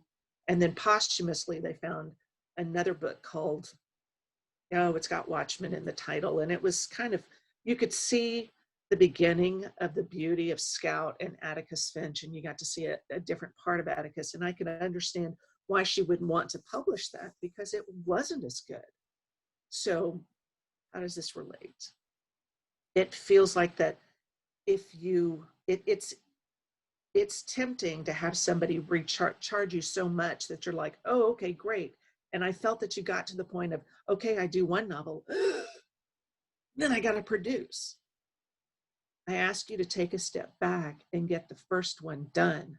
I really like the whole idea of self-publishing for now and using the tools that Phoenix has provided all of us, to be honest, about talking to Hierophant too. Yeah, calling in the Pleiadians to help you with your writing because they will provide you with some concepts either to convey or to integrate into yourself so that you can have that inform your writing and inform your experience. Does that make sense? Okay. Yeah, the Pleiadians, they're blue. And for me, they're just very tall and kind of stand there with their arms crossed like, yeah, you humans. Okay, fine. So this is your family and ask them to come in. They will provide protection. So will Archangel Michael. And the breathing also, not only with setting the intention, but it also, I mean, there's a physiological impact that you're oxygenating your blood, switching to the parasympathetic system out of the fight and flight, but into that place where you can heal. And then those triggers can be not as impactful on you. Okay, yeah, I'm being told I'm done. Thank you. Do you have any questions? Okay. Okay, great. We've got Mary in line, and then Cindy will be next. I love what Susie was saying because I have had about 5 clients now for whom this was their first lifetime as a human. And they are equally confused because they are not used to language as much as sensing. And so they take in everything without any way to process it. So if I'm not necessarily getting that for you, but what Susie said made a lot of sense to me. What comes up for me for you is voice and your throat chakra, the communication that helps you to create. And so your writing is clearly your voice, and it's very healthy for you. But when you talk about the breaths, you know, you're talking about the heart chakra, your air and your ability to be in relationship with others. This is where you're being offended. Then you need to use your voice to set very clear language boundaries because others aren't as sentient as you. they're not getting the message. Without that voice, without that clear set of boundaries, they don't get it. You need to be you need to be firm, forceful, and not worry about saying, please don't do that, but no, you know, that kind of thing. And what I noticed is that you're hanging on to that creepy feeling, which is good intuition because I don't like this guy already. But also, you're not hanging on to the compliment. So your editor tells you, I really like what you write, and you put it over here or you let it drift away. This guy creeps you out and you're holding on to it. So you might want to practice letting things in that sustain you, that make you feel appreciated and loved, and pushing out or not allowing in those other things. So I'm looking now at the core chakras, which is your solar plexus, which is your gut, your heart, and your voice, right? Your solar plexus is your personal power. It's your ego. It's where you take care of you. You got to love yourself here first before you worry about being in relationship with anything else. That's your fire, you know, and then the heart is your air. And this is your sound. This is what you need to help co-create. So lock into that fire. Know you're valuable. Know that you have boundaries. Be in right relationship with yourself as much as knowing which relationships to let in and which ones not to, and give it a vocal voice. Give it that power of sound that helps carry that resonance around you so that you can attract more editors who like your work and be just off limits to anybody who thinks they can take advantage of you. Does that make sense? I hear myself saying you need to, which is a little more forceful, but it's like all that goodness is right there and it's bouncing, and all of that icky stuff is sticking. So if there's a way to flip that around, but really we humans, we're pretty dense. You need to tell us no and be really clear and firm with us, because you are so sentient. So I hope that's helpful. Yeah, keep the compliments. That's my big thing. Thank you. Great. Okay. Yeah, go So ahead. I have something to share with you, Verna. You already know that you are a walk-in. You can feel it. And I can identify with that. This picking at your skin, you just want to get out of your skin because you're not used to being restrained by that. Okay? You have this amazing healer inside you that wants to come out. And the publisher for sure recognizes that. And that's part of your gift, what you've decided to do with humanity. You are an environmentalist. You know how things really need to be. Your voice is really, really important. You're going to find a lot of people always attracted to you just because they haven't experienced the frequencies that you carry, okay? You always have protection around you. Just call it in. I don't know if you know how to work with dragons yet, but the dragons of air want you to call on them, okay? And you can swirl that energy around you. They can make you invisible. They can take you other places, and they can take you home. One of the last places that you came from was through Orion. And so I want to remind you to use the sacred geometry of the Merkaba, okay? And I know you know about that. You know how to get in there and spin the frequencies around you so that you can actually walk more than one world at a time. And working with the Pleiadian frequencies is really good. I look at the Pleiadians as the healer's healer. So you came in to help other people heal themselves as well. So never discount who you are. You're in the right place with the right people. Just call in your star family of light. not your soul family, the star family of light. Those are beings of light that carry the same frequencies as you, and they'll get you right away, and then you won't feel so alone. Okay. And sound healing. Do you have a singing bowl? Okay, so if you can, go to a store and listen to the frequencies of the sound bowls and find one that really resonates with you. And if you can afford it, buy one. If not, a tuning fork, same thing. Listen to the vibe and then bring that to the vibe over your entire field of energy, okay? And that's really, really, really going to be helpful to you because you'll feel, I can breathe again. It's okay. And of course, please practice meditation and getting out into the higher realms. And that's my advice for you. Great, thank you. Maybe Susie had something else to add. Is that? No, I have a question for Cindy. Sound bowls, I've had very positive experiences with them, but saying, money is an object. What is your take on experiencing sound bowls or binaural beats through, YouTube or something? Do you see, I'd like to get your opinion on if they're valid or not. Okay, to me, from when I've experienced bowls, especially taking bowls out in nature in my garden, it's a completely different vibration, okay? But I really like sound bowls with salt crystals, okay? Like the Himalayan salt lamps, okay? But not everybody's ready for these higher frequencies, Someone will grate you, when you're spinning the bowl, but you will feel the frequency. I mean, Verna, if you can go to Mount Shasta, you would really, really, really enjoy the experience.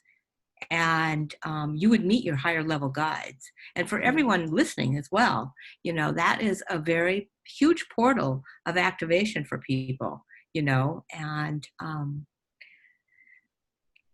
it's all personal preference, what we all carry in terms of frequencies, and what you resonate with. But I can't really say that I've enjoyed the frequencies that much when they're through digital transmissions as compared to being in nature, to answer your question. Okay, great, thank you. All right, I think I'm the one that's left. Maybe I feel a little ignorant. I was a biologist, not a physicist, but my sense is that when it's in person, there are so many subtleties of the waves that come through, because it's not just one wave. There are so many different waves, and the electronics only pick up certain of those. They probably don't pick up all of them, and they don't get delivered fully. And that's why I think in person makes a big difference. I don't know if the metaphysical store in Everett is open yet, but if they're open, you might be able to go. Okay, so you might be able to go there and play some things too, even if it doesn't work to get something. So there might be, or you might have some friends where you can borrow something. I'm trying to think. I know mine is over at my girlfriend's house right now, but yeah, so there might be some other people you can borrow it. I can probably borrow it back and you could use it for a little while. So they're just there, and Susie's nearby. Yeah, so there might be sovereign, but there are options. There are other people in town, that are around. Let's see. Yeah, I have a little extra money right now, so I could definitely pick one of those up. But yeah, and you want to play and find out which one really calls to you too. So they're all really different, and find out where you feel the most soothed. Or like Cindy might be able to speak to what sort of feeling, but you want to just play with different things and really notice. And you don't have to worry about playing it perfectly, and just learning what really vibrates and feels soothing and really energizing for you too. Oh gosh, so a few things. So I've totally had people invade my space too, so very personal. And so I want to say the scratching that you're doing. So when we're not, when we don't, so I think that feelings come in waves, right? So they peak and then they come back down. But if we're not able to fully experience it and express, and particularly if we're not able to express outwards, and for me, like the feeling that comes up is anger about him not honoring your boundaries. So anger, like no. So so you haven't yet expressed that, to him, and create even owning that you're able to say no even before you say it. And so it's getting turned around and it's going inwards, and that's the scratching. So really, to me, it's the desire to set your boundaries and to get this to stop. That's what's happening, and that's the message. And You are someone, I believe, like you have a huge heart. I think I mentioned before, I think you have the server talent as your first one. It's about love and honor and care for all beings, for all life, really not wanting to do anything that hurts anyone. That makes sense to you that you have that? And I think you also have scholar. You love learning. That makes sense too. Yeah. But so the server, there's and when we've had people violate our boundaries too, one of the responses we often go into is a freeze and a paralysis, like like tightening, protecting in that way. And so being able to vocalize and express is harder when that happens too. And then probably I was thinking about so I feel and hear your clarity and your certainty of your intuition of knowing like what's happening is not okay. You may not know all of what's happening for him, but what you're experiencing is not okay for you, and it's wrong. And you're so allowed to follow like your impulses to honor yourself in that. And then if you looked at like the legal recourse on this physical plane, what's happened might not be that easily clear. How do I say? It might not be that easily demonstrated that what he did is wrong. The big thing is that you honor you. And so I would interact with him initially. That's what I would do. And I would find a way to say to him, that you understand that you're colleagues and you know that mistakes sometimes happen and that you've experienced that he's been in your space more than you'd like him to. So please, if he could honor your physical space and give you, honor your personal space, you'd appreciate that. So you request that he does that and see how he responds with you. If there's any way that he doesn't respond reasonably, then I think you totally have recourse in getting other people to support you. But you have the right to ask for that. And I've asked for it very softly here. You can ask for it more directly and more firmly, but I would do it in a more like a collaborative, like just imagining that he's, ignorant, has made some mistakes, and so that it's going to be easy enough to work together after that. So I would start there. So even possibly just imagining that you have the right to say this, that might help alleviate some of that desire to scratch, like I'm scratching, itching all like around here. This is connected to anger. And I'm like, I feel angry. So, we're with it and talking about it. So you've talked before about where you work, and I love that you have a job, right, that's supporting you through this time. And I just wonder if after the economy is rolling more again, that there might be a setting that supports you better. The people that you're working with and some of the customers that you're interacting with, it sounds like it's not as supportive for who you are. And I just wonder like what might open that would be a better fit for you. So I have, I have a couple of links that I'll give you. And I can put them in the chat to everybody.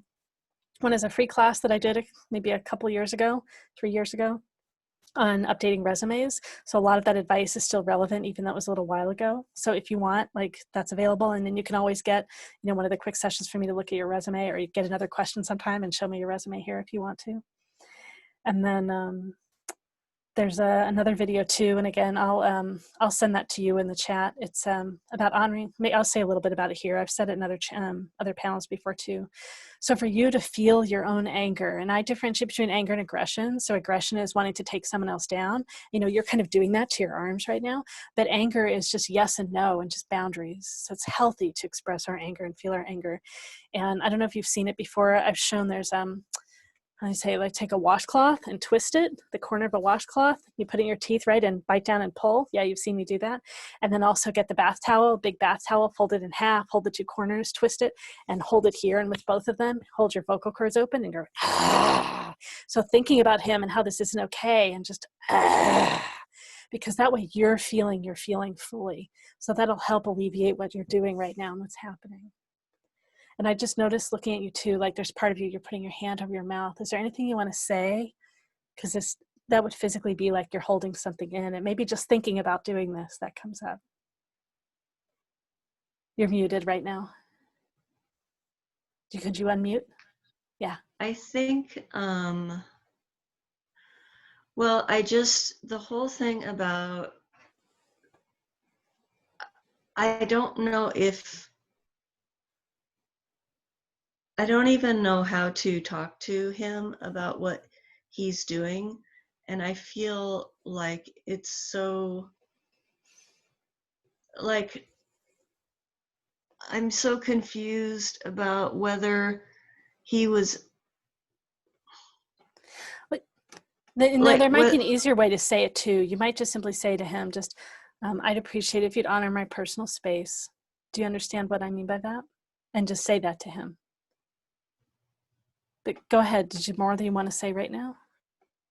It was just so weird because I haven't been in physical contact with really anybody, to have him kind of falling on me in a way that felt so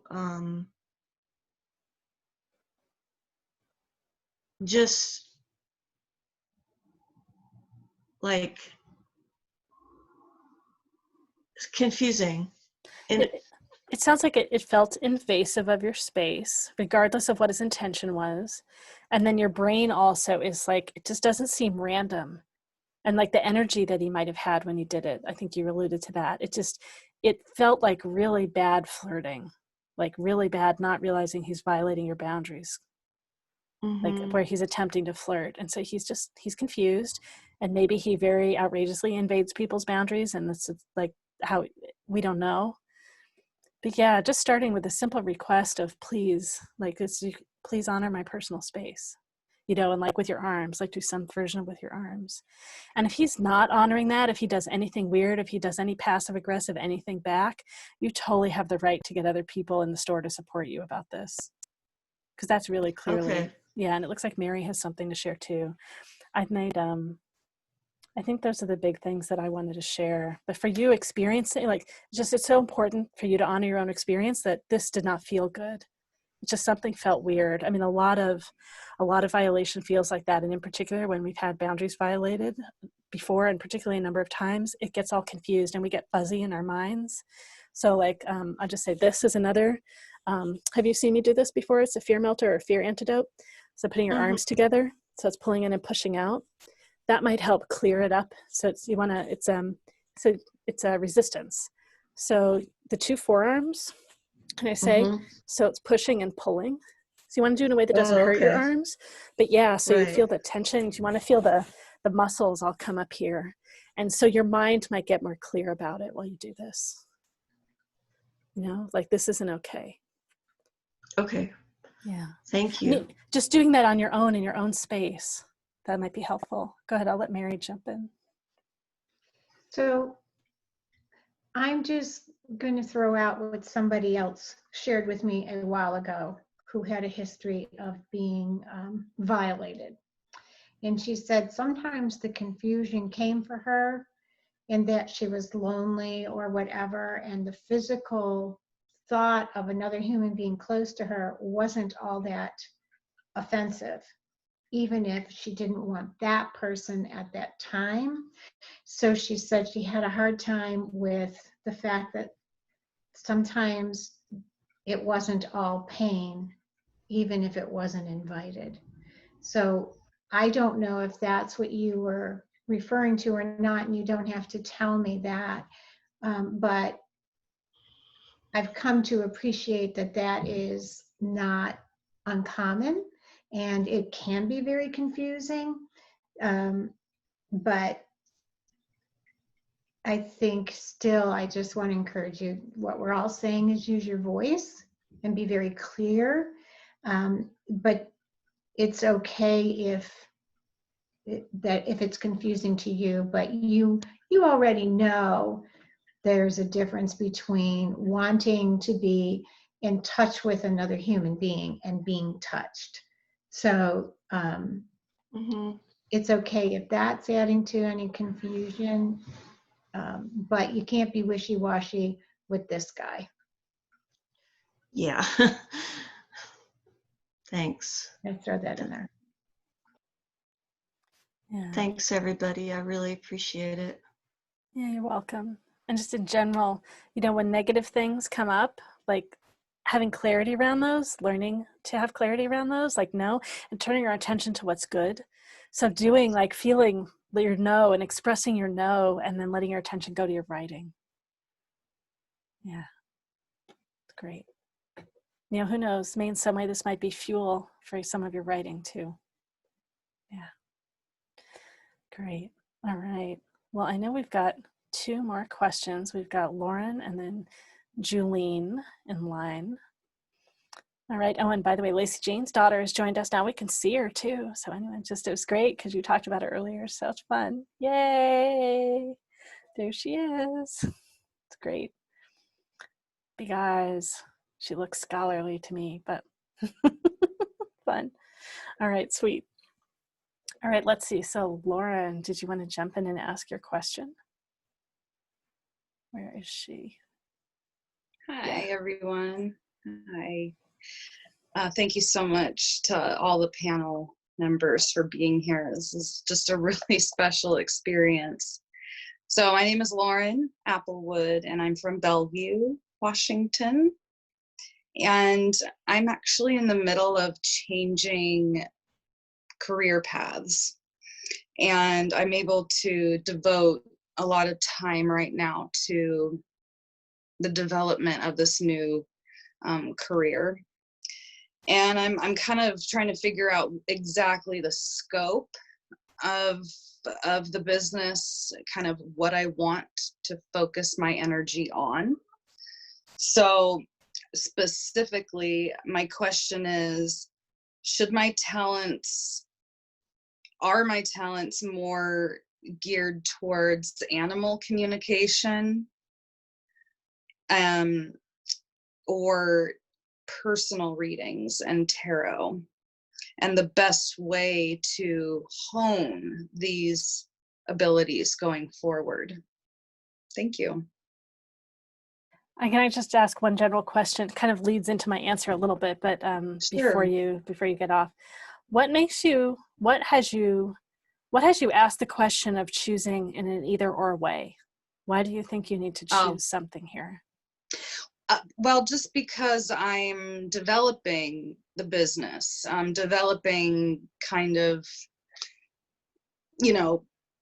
I guess what I want to focus on in my readings or in my,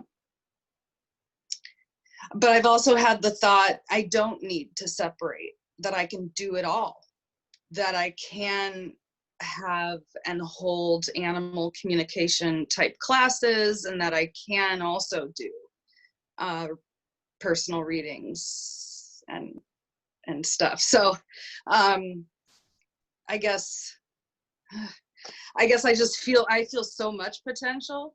I feel so much kind of pulling in different directions. Like we could use you here, we could use you there, we could use you over here.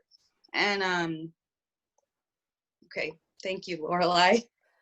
It's great. It's great. I'm glad I asked that. And by the way, we have a panel on animal communication on July 14. So just know that's coming up too.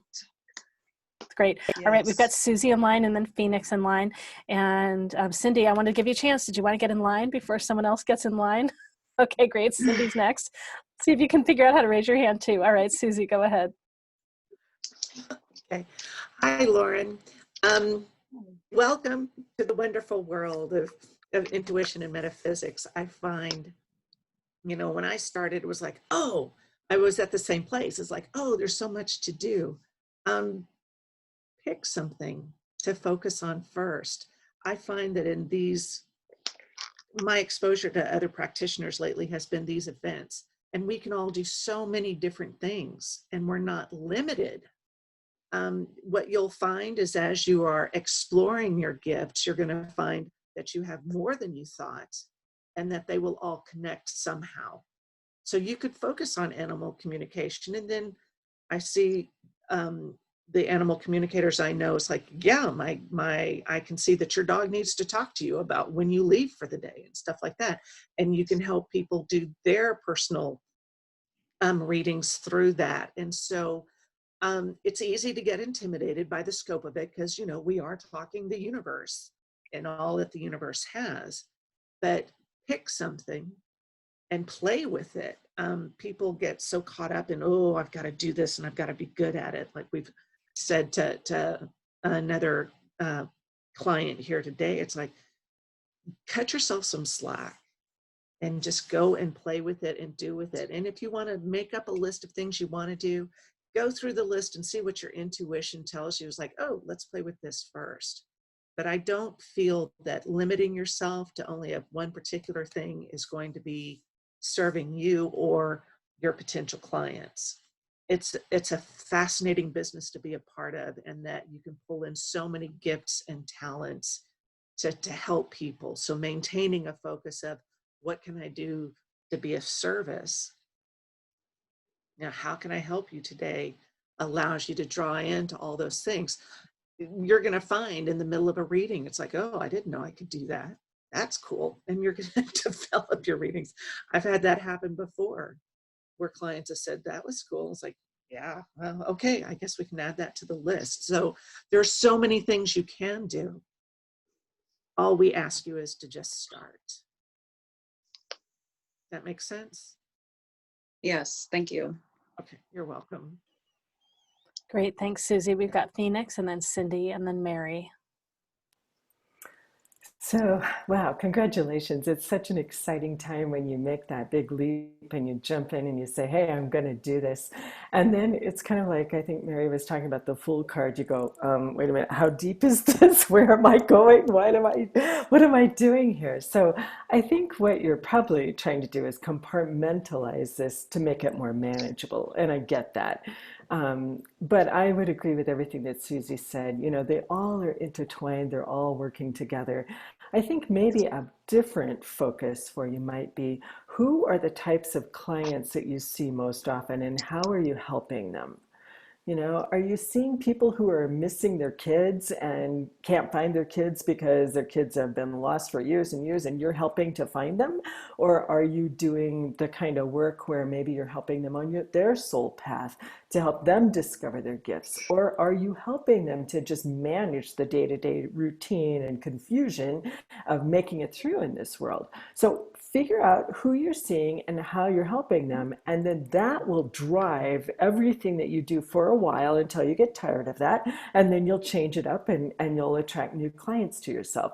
But it's a place to start that makes it manageable. And I suspect you already have clients you've been seeing, otherwise you wouldn't have made the leap into doing this as a full-time job. So take a look at everybody you've been seeing, see how you've been helping them, and then kind of focus all of your marketing on that aspect, if that feels good to you, right? And if it doesn't, keep playing until it feels good.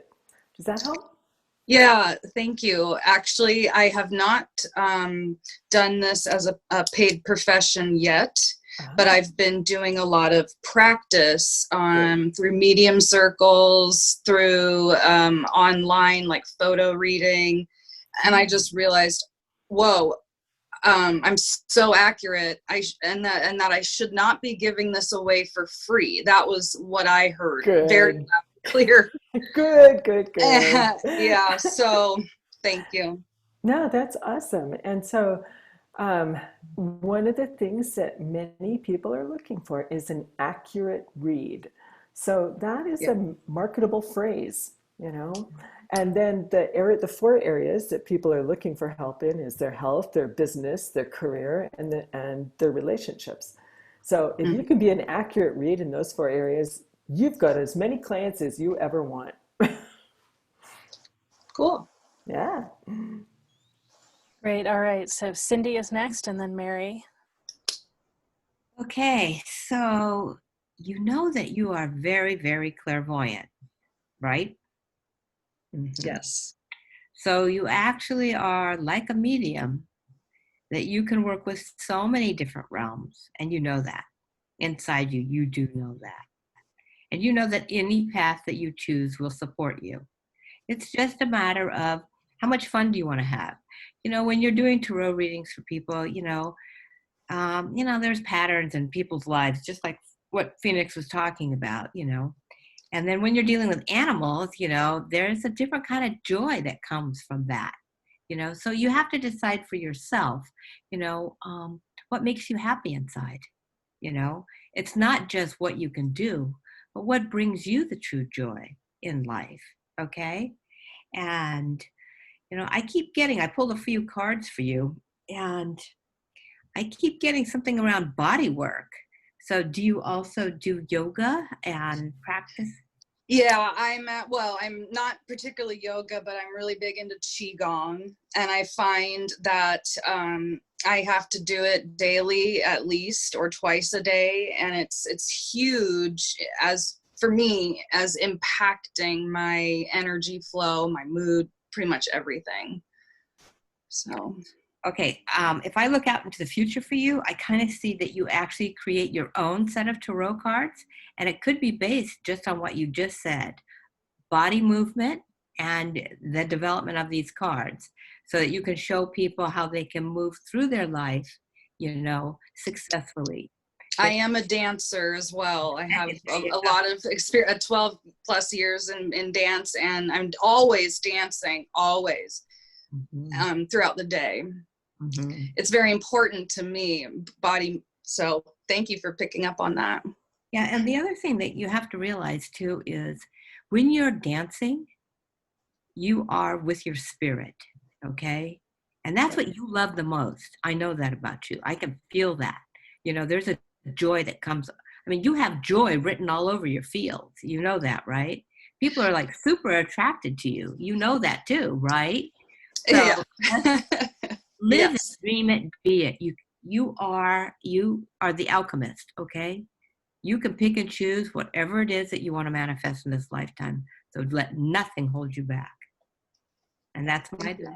You're welcome. Thank you, Cindy. Thanks so much, Cindy. All right, Mary, jump in. Okay, so kind of taking it in a different direction. At first I saw you, I liked Lorelei's question of, why is it either or? It's and kind of thinking about pets and people and that sort of thing. So you can't read one without reading the other generally. I mean, if somebody comes to you about their animal, you're going to get right into their business. But I also saw you with like horses and larger animals, and I felt like you were doing Reiki with them. Also, their caregiver, their owner, whoever the right person is, almost like horses that are used for therapeutic purposes with people or leadership purposes, that they're not getting a chance to really communicate. They're so busy being in service that people aren't listening to them, and also needing to discharge some energy, which comes out as like snippy on the ride or whatever. I just felt like you would be really good with the large animals or service animals who aren't used to being asked about them. Kind of like people who do too much for everybody else. And if you could bring some Reiki energy into that, I feel like you really have some strong gifts in that way. Wow, thank you.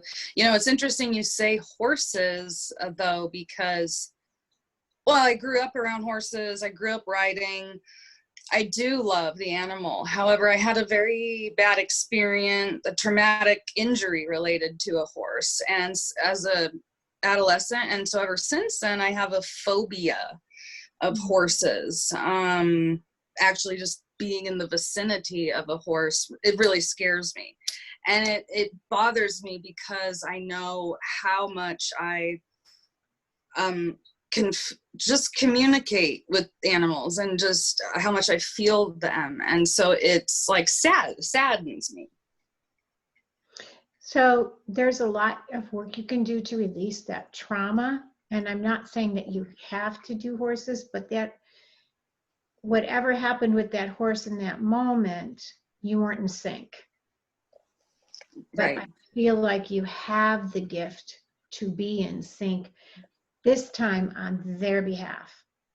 Like, I don't see you riding horses. I just see you really understanding what they're trying to communicate.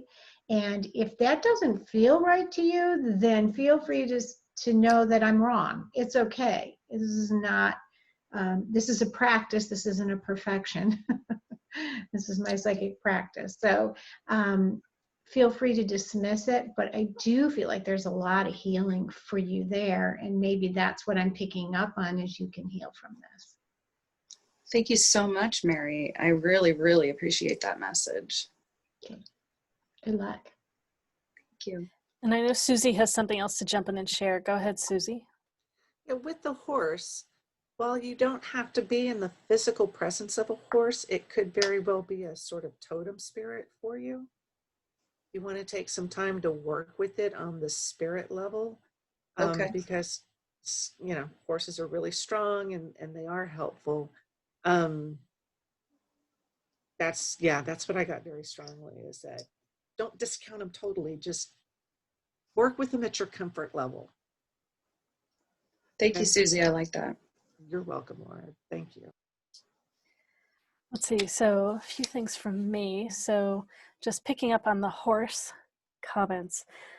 So one of the gifts that horses bring is they're super subtly aware of emotions, human emotions.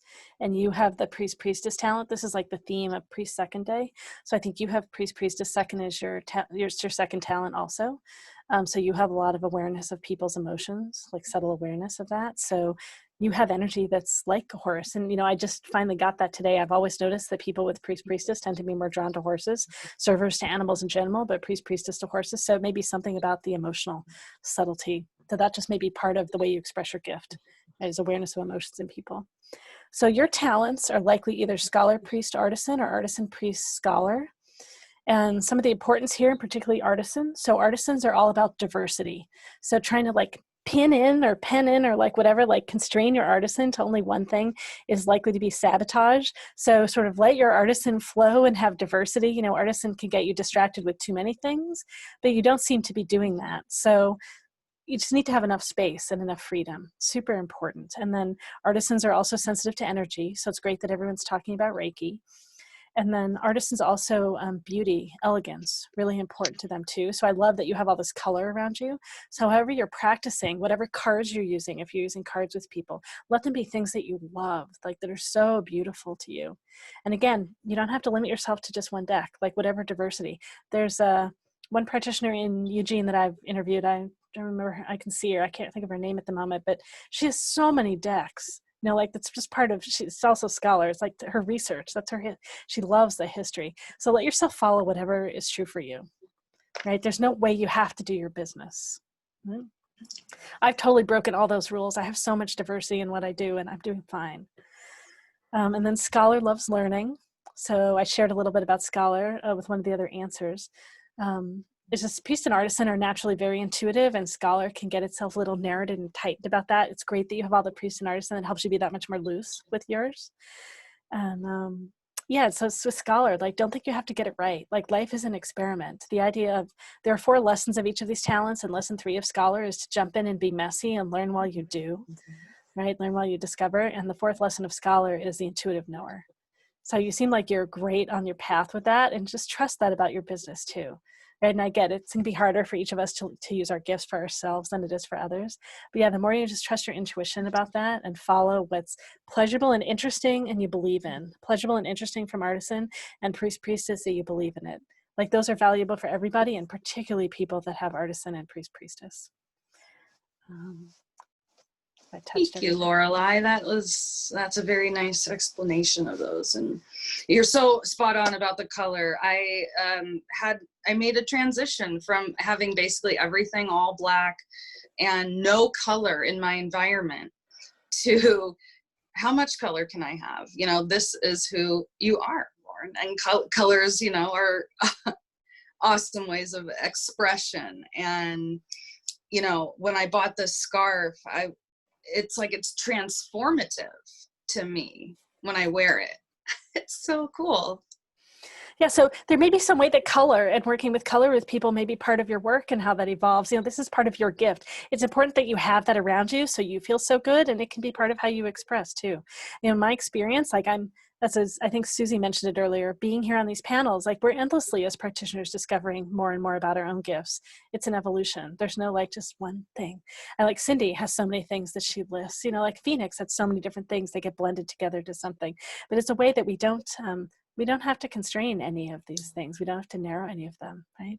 It's being all of who we are and the evolution of all that. That's comforting. Great. All right, practitioners, any other quick things you want to share? I know we've got one more question. Great. Thanks so much, Lauren. It's great having you on and sharing feedback and all that about our our answers. All right, next up is Julene. Julene, this maybe is your first time at one of our events, possibly, and you're asking a question. Yeah, it is. It is my first time. So I'm in the process of switching gears as well. Sounds like that's kind of a theme. Um, so my question is, how do I get the word out, or what action do I need to take to kind of help bring in the right clientele? What I'm doing is switching. I'm a massage therapist, but I'm switching from doing the more manual labor to more of a metaphysical healing, with cranial, sacral, and somatic stuff, along with intuition. All right, great practitioners. I'm still taking notes, so if anyone wants to jump in and share, go ahead. I would be happy to. I did something kind of similar. I wasn't a massage therapist, but I was doing a particular type of modality that I had clients that just, that was all they wanted. And what happened was I started getting this download of my own modality. I guess I call it my own, but it's really universal healing that was coming through me. And it was something that I knew needed to be shared with people, but my clients were highly resistant to change. They're like, no, we know this works. We don't want anything else. And so what I did is I said, okay, I know how much you love this, and I'm happy to do that for you. And for the first 45 minutes of your session, that's what we're going to do. But for the last 15 minutes, I really want to introduce you to something new that I think you might even like better, but I just want your opinion on that.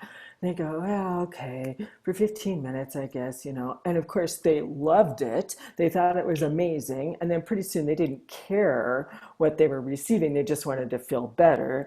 So you might start out by just saying, okay, I'm going to do half an hour massage, but I'm going to introduce you to this other thing that I think will really help move those kinks or move those, you know, shift those things that we're working on. It'll be easier on your body and much more intuitive. You're going to get a lot more out of this. You know, the more you get excited about it, then they're going to go, oh, well, maybe I should try it. And then pretty soon your clients will start migrating. Most of your clients will start migrating over. At least that's what worked for me.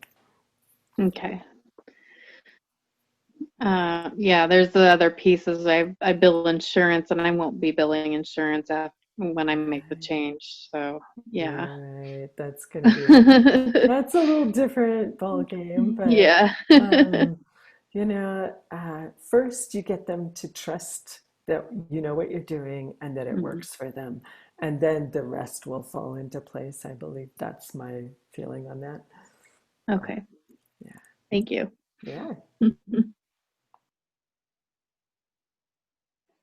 All right, great. Who else wants to jump in? Susie, it looks like, I has do. her hand up. So Julene, I have more questions than I have answers right now. Fair. But okay, so first I would ask, is there any doubt in your mind that you can make this transition? Oh, tons of doubt. Yes. Okay. Lots of fear around it. Lots of fear. That's okay. I got to make some notes so I don't forget where I'm going. Okay. And then is there any way you can incorporate the energy work into, you said you were a massage therapist? Okay. So I know while my massage therapist doesn't say she's doing energy work, we all know she is. Is there some way you can incorporate that in and to ease your clients into accepting it? I mean, or are you really looking at just totally blowing those clients away, or no, that's not the phrasing I want to use, or finding a completely new client base? I kind of feel like it's going to be a completely new client base. I suspect there will be some of my regulars that will follow, but they're so hooked on the physical manual manipulation that I just, it's hard to flip that switch in their brain. And so, yeah. Plus, again, the insurance piece, they get to pay a copay instead of full fee. And yeah, I understand with the insurance is that maybe someday in the not far off future, but someday soon, they're going to accept it as a viable modality, and they're all insurance companies just by nature are going to just resist paying. I know nurses who use what they call therapeutic touch, which is the same for me. Energy's all the same, so they're still using Reiki to help their clients. Yeah. So what I would recommend is, of course, incorporating when you get to a place where you can see your clients face to face, is to incorporate more of that energy healing into it. And then that will help with your fears and your doubts about whether it's going to be a viable path for you to take in that particular situation. I mean, Okay. you're going to find there are all kinds of practitioners. I mean, all of us work at an energetic level. I'm not a massage therapist, so I'm not going to Right. be able to touch somebody. But I do encourage you to continue practicing with your energy healing. The hands are an excellent point of reference for when people are working with energy. You don't have to have your hands to do it, but to really start working with it. I'm also seeing that, what else am I seeing? That, I mean, you do channel the energy. And what else is there? They won't let me see it because you need to figure out what it is. Okay. So you have a lot of, as we've said a lot today, is that everybody's got a lot of options. Work, and that's what you guys need to talk to me one at a time.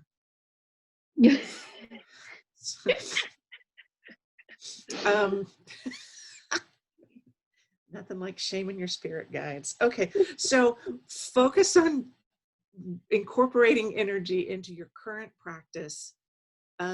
They're also asking me to let you know, it's like you can use energy to do just things. So if you say, activate your energy portals and bless your food to shift that energy, or call on your guides to help you when you're trying to complete, say, paperwork. Insurance companies, oh my gosh, use positive and divine energy to fill out that insurance paperwork, and watch those things just slide right through, and they'll help you.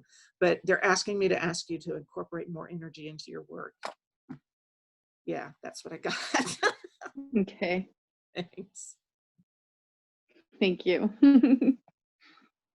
Okay, Julene, I have a little bit different slant than the rest of the practitioners, and so I'm just going to give it to you. Okay. One of the things that you might find helpful is to simplify your life. That means get rid of the clutter. Get rid of things that are in your environment that are old and stale that you don't use. Gift them away or whatever. And then that opens you to the divine flow of more creativity into your life and to make better choices. Okay? Inside you, you know that you are here to give love and light, no matter what you do. Okay? And it always comes through. You have a book inside you that you've just wanted to get out. I don't know if you've been playing with that at all. And you also know about nutrition, all right? And people want to know what you know. And then on the flip side of the business side, you need to market yourself. I mean, do you have a YouTube channel right now? No. Okay, because you could use YouTube as a way of marketing yourself, okay, as this expanded massage and energy work. And just talk about, this is what I do and this is what you can expect. And if you're looking for this experience, here it is, and start to get a following, okay, that you can draw on. And you also have been given star codes of light that are in your hands, okay? These are activated codes of light that you're just now awakening to, okay, that come as magic. Basically, you're actually working magical fields of healing light over people when you're working on them.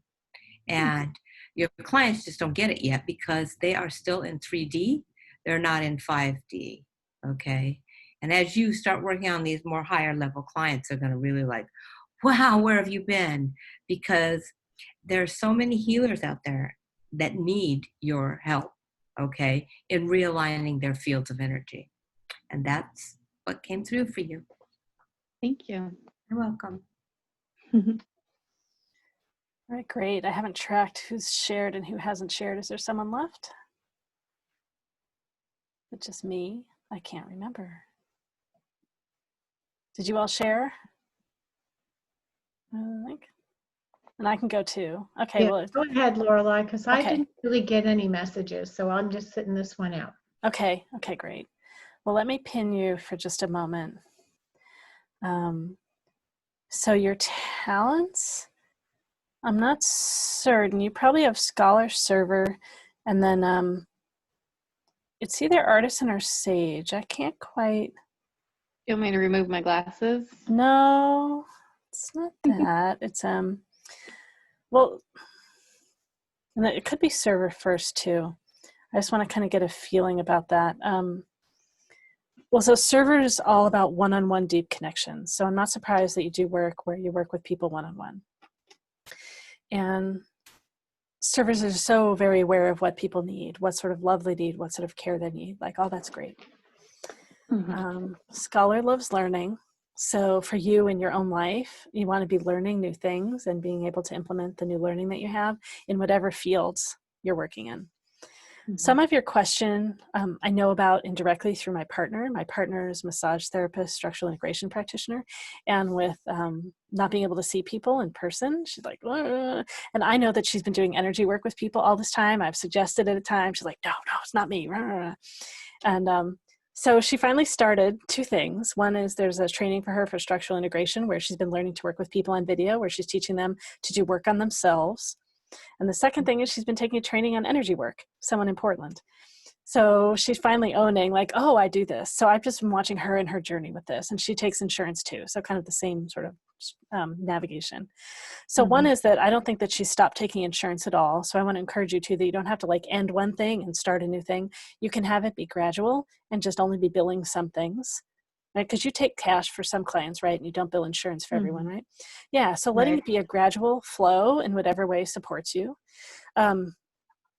You also can be charging different rates for different services or different rates for how you charge and like, all that. There's flexibility for all that. So part of your question, it doesn't have to be a big new thing. So you asked, how do you get the word out?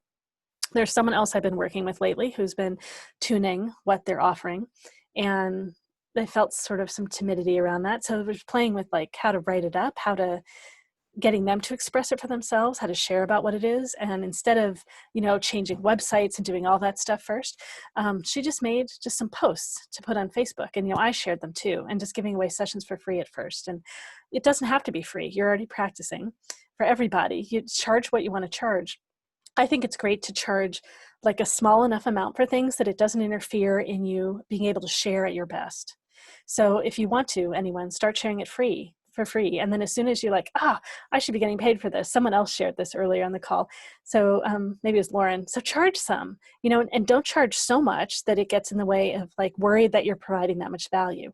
Just go up in whatever way feels good. Some approaches say you should be charging this much. And I'm like, it's just whatever feels good, and set it up so that you only offer sessions at a certain price for a period of time or a certain number of sessions. Don't get yourself committed where you have to do all this stuff, and just let yourself, wean up and whatever feels good to you. Okay. Yeah, so those are some practical pieces. What else? Oh goodness. Well, so you didn't I was answering some other questions and things. I think I didn't hear everyone else's answers perfectly. Well, so the cranial sacral is great, right? That's just really another, it's energetic, but it's another form of massage. It's just very, very subtle, right? It's body work. And then I just wrote it down as intuitive work. I don't remember what flavor, but so in your conversations with people, right, you can be integrating it all along and playing with different things. Some clients will like to talk more than others. I'm imagining maybe you've already been doing that. Yeah.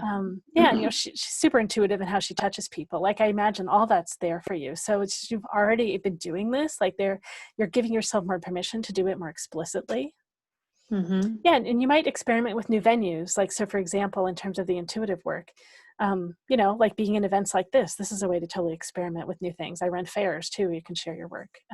I don't know if you've experimented with doing any of the cranial sacral or massage where you're teaching people, where you're doing it online that way too, where you're not in person with people. So those are some ways of experimenting. I put the offer on my Facebook page, but nobody took me up on it. So Well, yeah, yeah. so ask people like me, like I'm happy, particularly if you're doing things for free, this is easy. There are various, I can post, there are places where I can suggest where you could post. What city do you live in? I'm in SeaTac. Okay, you're in Seattle area. Yeah, so just lots of Yeah. things, lots of places where you could post. I recommend offering events too. So places like Meetup, you have to have an event. Make some event where you offer it and you do some demonstrations for people, like of the intuitive work. So that's a way of getting the word out. I think what other things that I would, but yeah, make it easy. So this idea of like MVP, minimally viable product or process, kind of service, find small, easy ways. And the person that I mentioned that wrote something up, she wrote something up and chose an image and played with like what words to put on the image. And I posted it in places for her too. And then she realized after doing a few sessions with people, oh, like how does she reach this kind of person? So we worded it then this way and this way, so wording it in different ways to reach different constituents. So really playing. So doing small steps. You don't have to figure it all out before you step in. Okay. Yeah. Right. So scholar might have this, like, you have to get it right. You have to understand and you have to know, like you totally don't. And yeah. Yeah, totally. Yeah, like I met with a marketing person and she wanted X amount of money and da da da and all the things. And it just didn't feel right. Yeah. So you want to take small steps and learn. It's all about taking small steps, experimenting and learning. That to me seems like the best ways to go. Yeah. Okay. Do things that really resonate for you, like what images to put together for, even just something as simple as a Facebook post or the image for a meetup. Do stuff that really calls to you and you're more likely to be successful because people will really be able to feel your energy and the people that resonate with your energy will find you. Okay. Yeah. And experiment, do different things, try describing it this way, and just explore to see what works. Okay. Great. Any practitioners want to share anything else too? Just want there to be space if people want to share. All right, great. Well, we have come to the end of our time, perfectly on time today. Thank you so much, everyone, for being here and holding space for all these great questions. I love all of your great questions. It's so lovely to play with you. I realize I have more successful advertising on Facebook to women, so I advertise to women, so then we get this whole group of women regularly. So I'm like, oh yeah, I got to include some of the other people. Oh my gosh. So we're at MeWeFairs.com if you want to connect more with us. We have many more events coming up. I remember exactly what's next. Let me put so if you want to sign up to get more of our events, you can get on I'm having trouble copying. You can get on the newsletter by just going to the main website. And there'll be a little window that comes up to get on our email list. And then our Facebook page, I will download this recording afterwards, get it up on YouTube and put it up on that page too. So if you want to listen again to what happened, that's how you can go find it, the MeWe Fairs page on Facebook. Yeah, I think maybe coming up on July 10 is the next pop coaching panel. So that's, a version of this with about 15 coaches. It's like a fair, but it's going to have 15 coaches answering questions about all kinds of topics. And then July 11th, after that, is our next MeWe fair, where we'll have about 15 practitioners answering questions like this, giving free talks, and available to do sessions. And if you want to save this chat, there's all the contact info for all the practitioners. It's on the Facebook link too. In the chat, just click the 3 dots and you can save the chat. Thank you so much for being here. I'm going to take advantage of the low prices on our sessions that we're offering today or in the next next couple days. But thanks again, everyone, for being here. All right, I'm going to let people out into the waiting room. Yeah, thanks for being here so much. Lovely.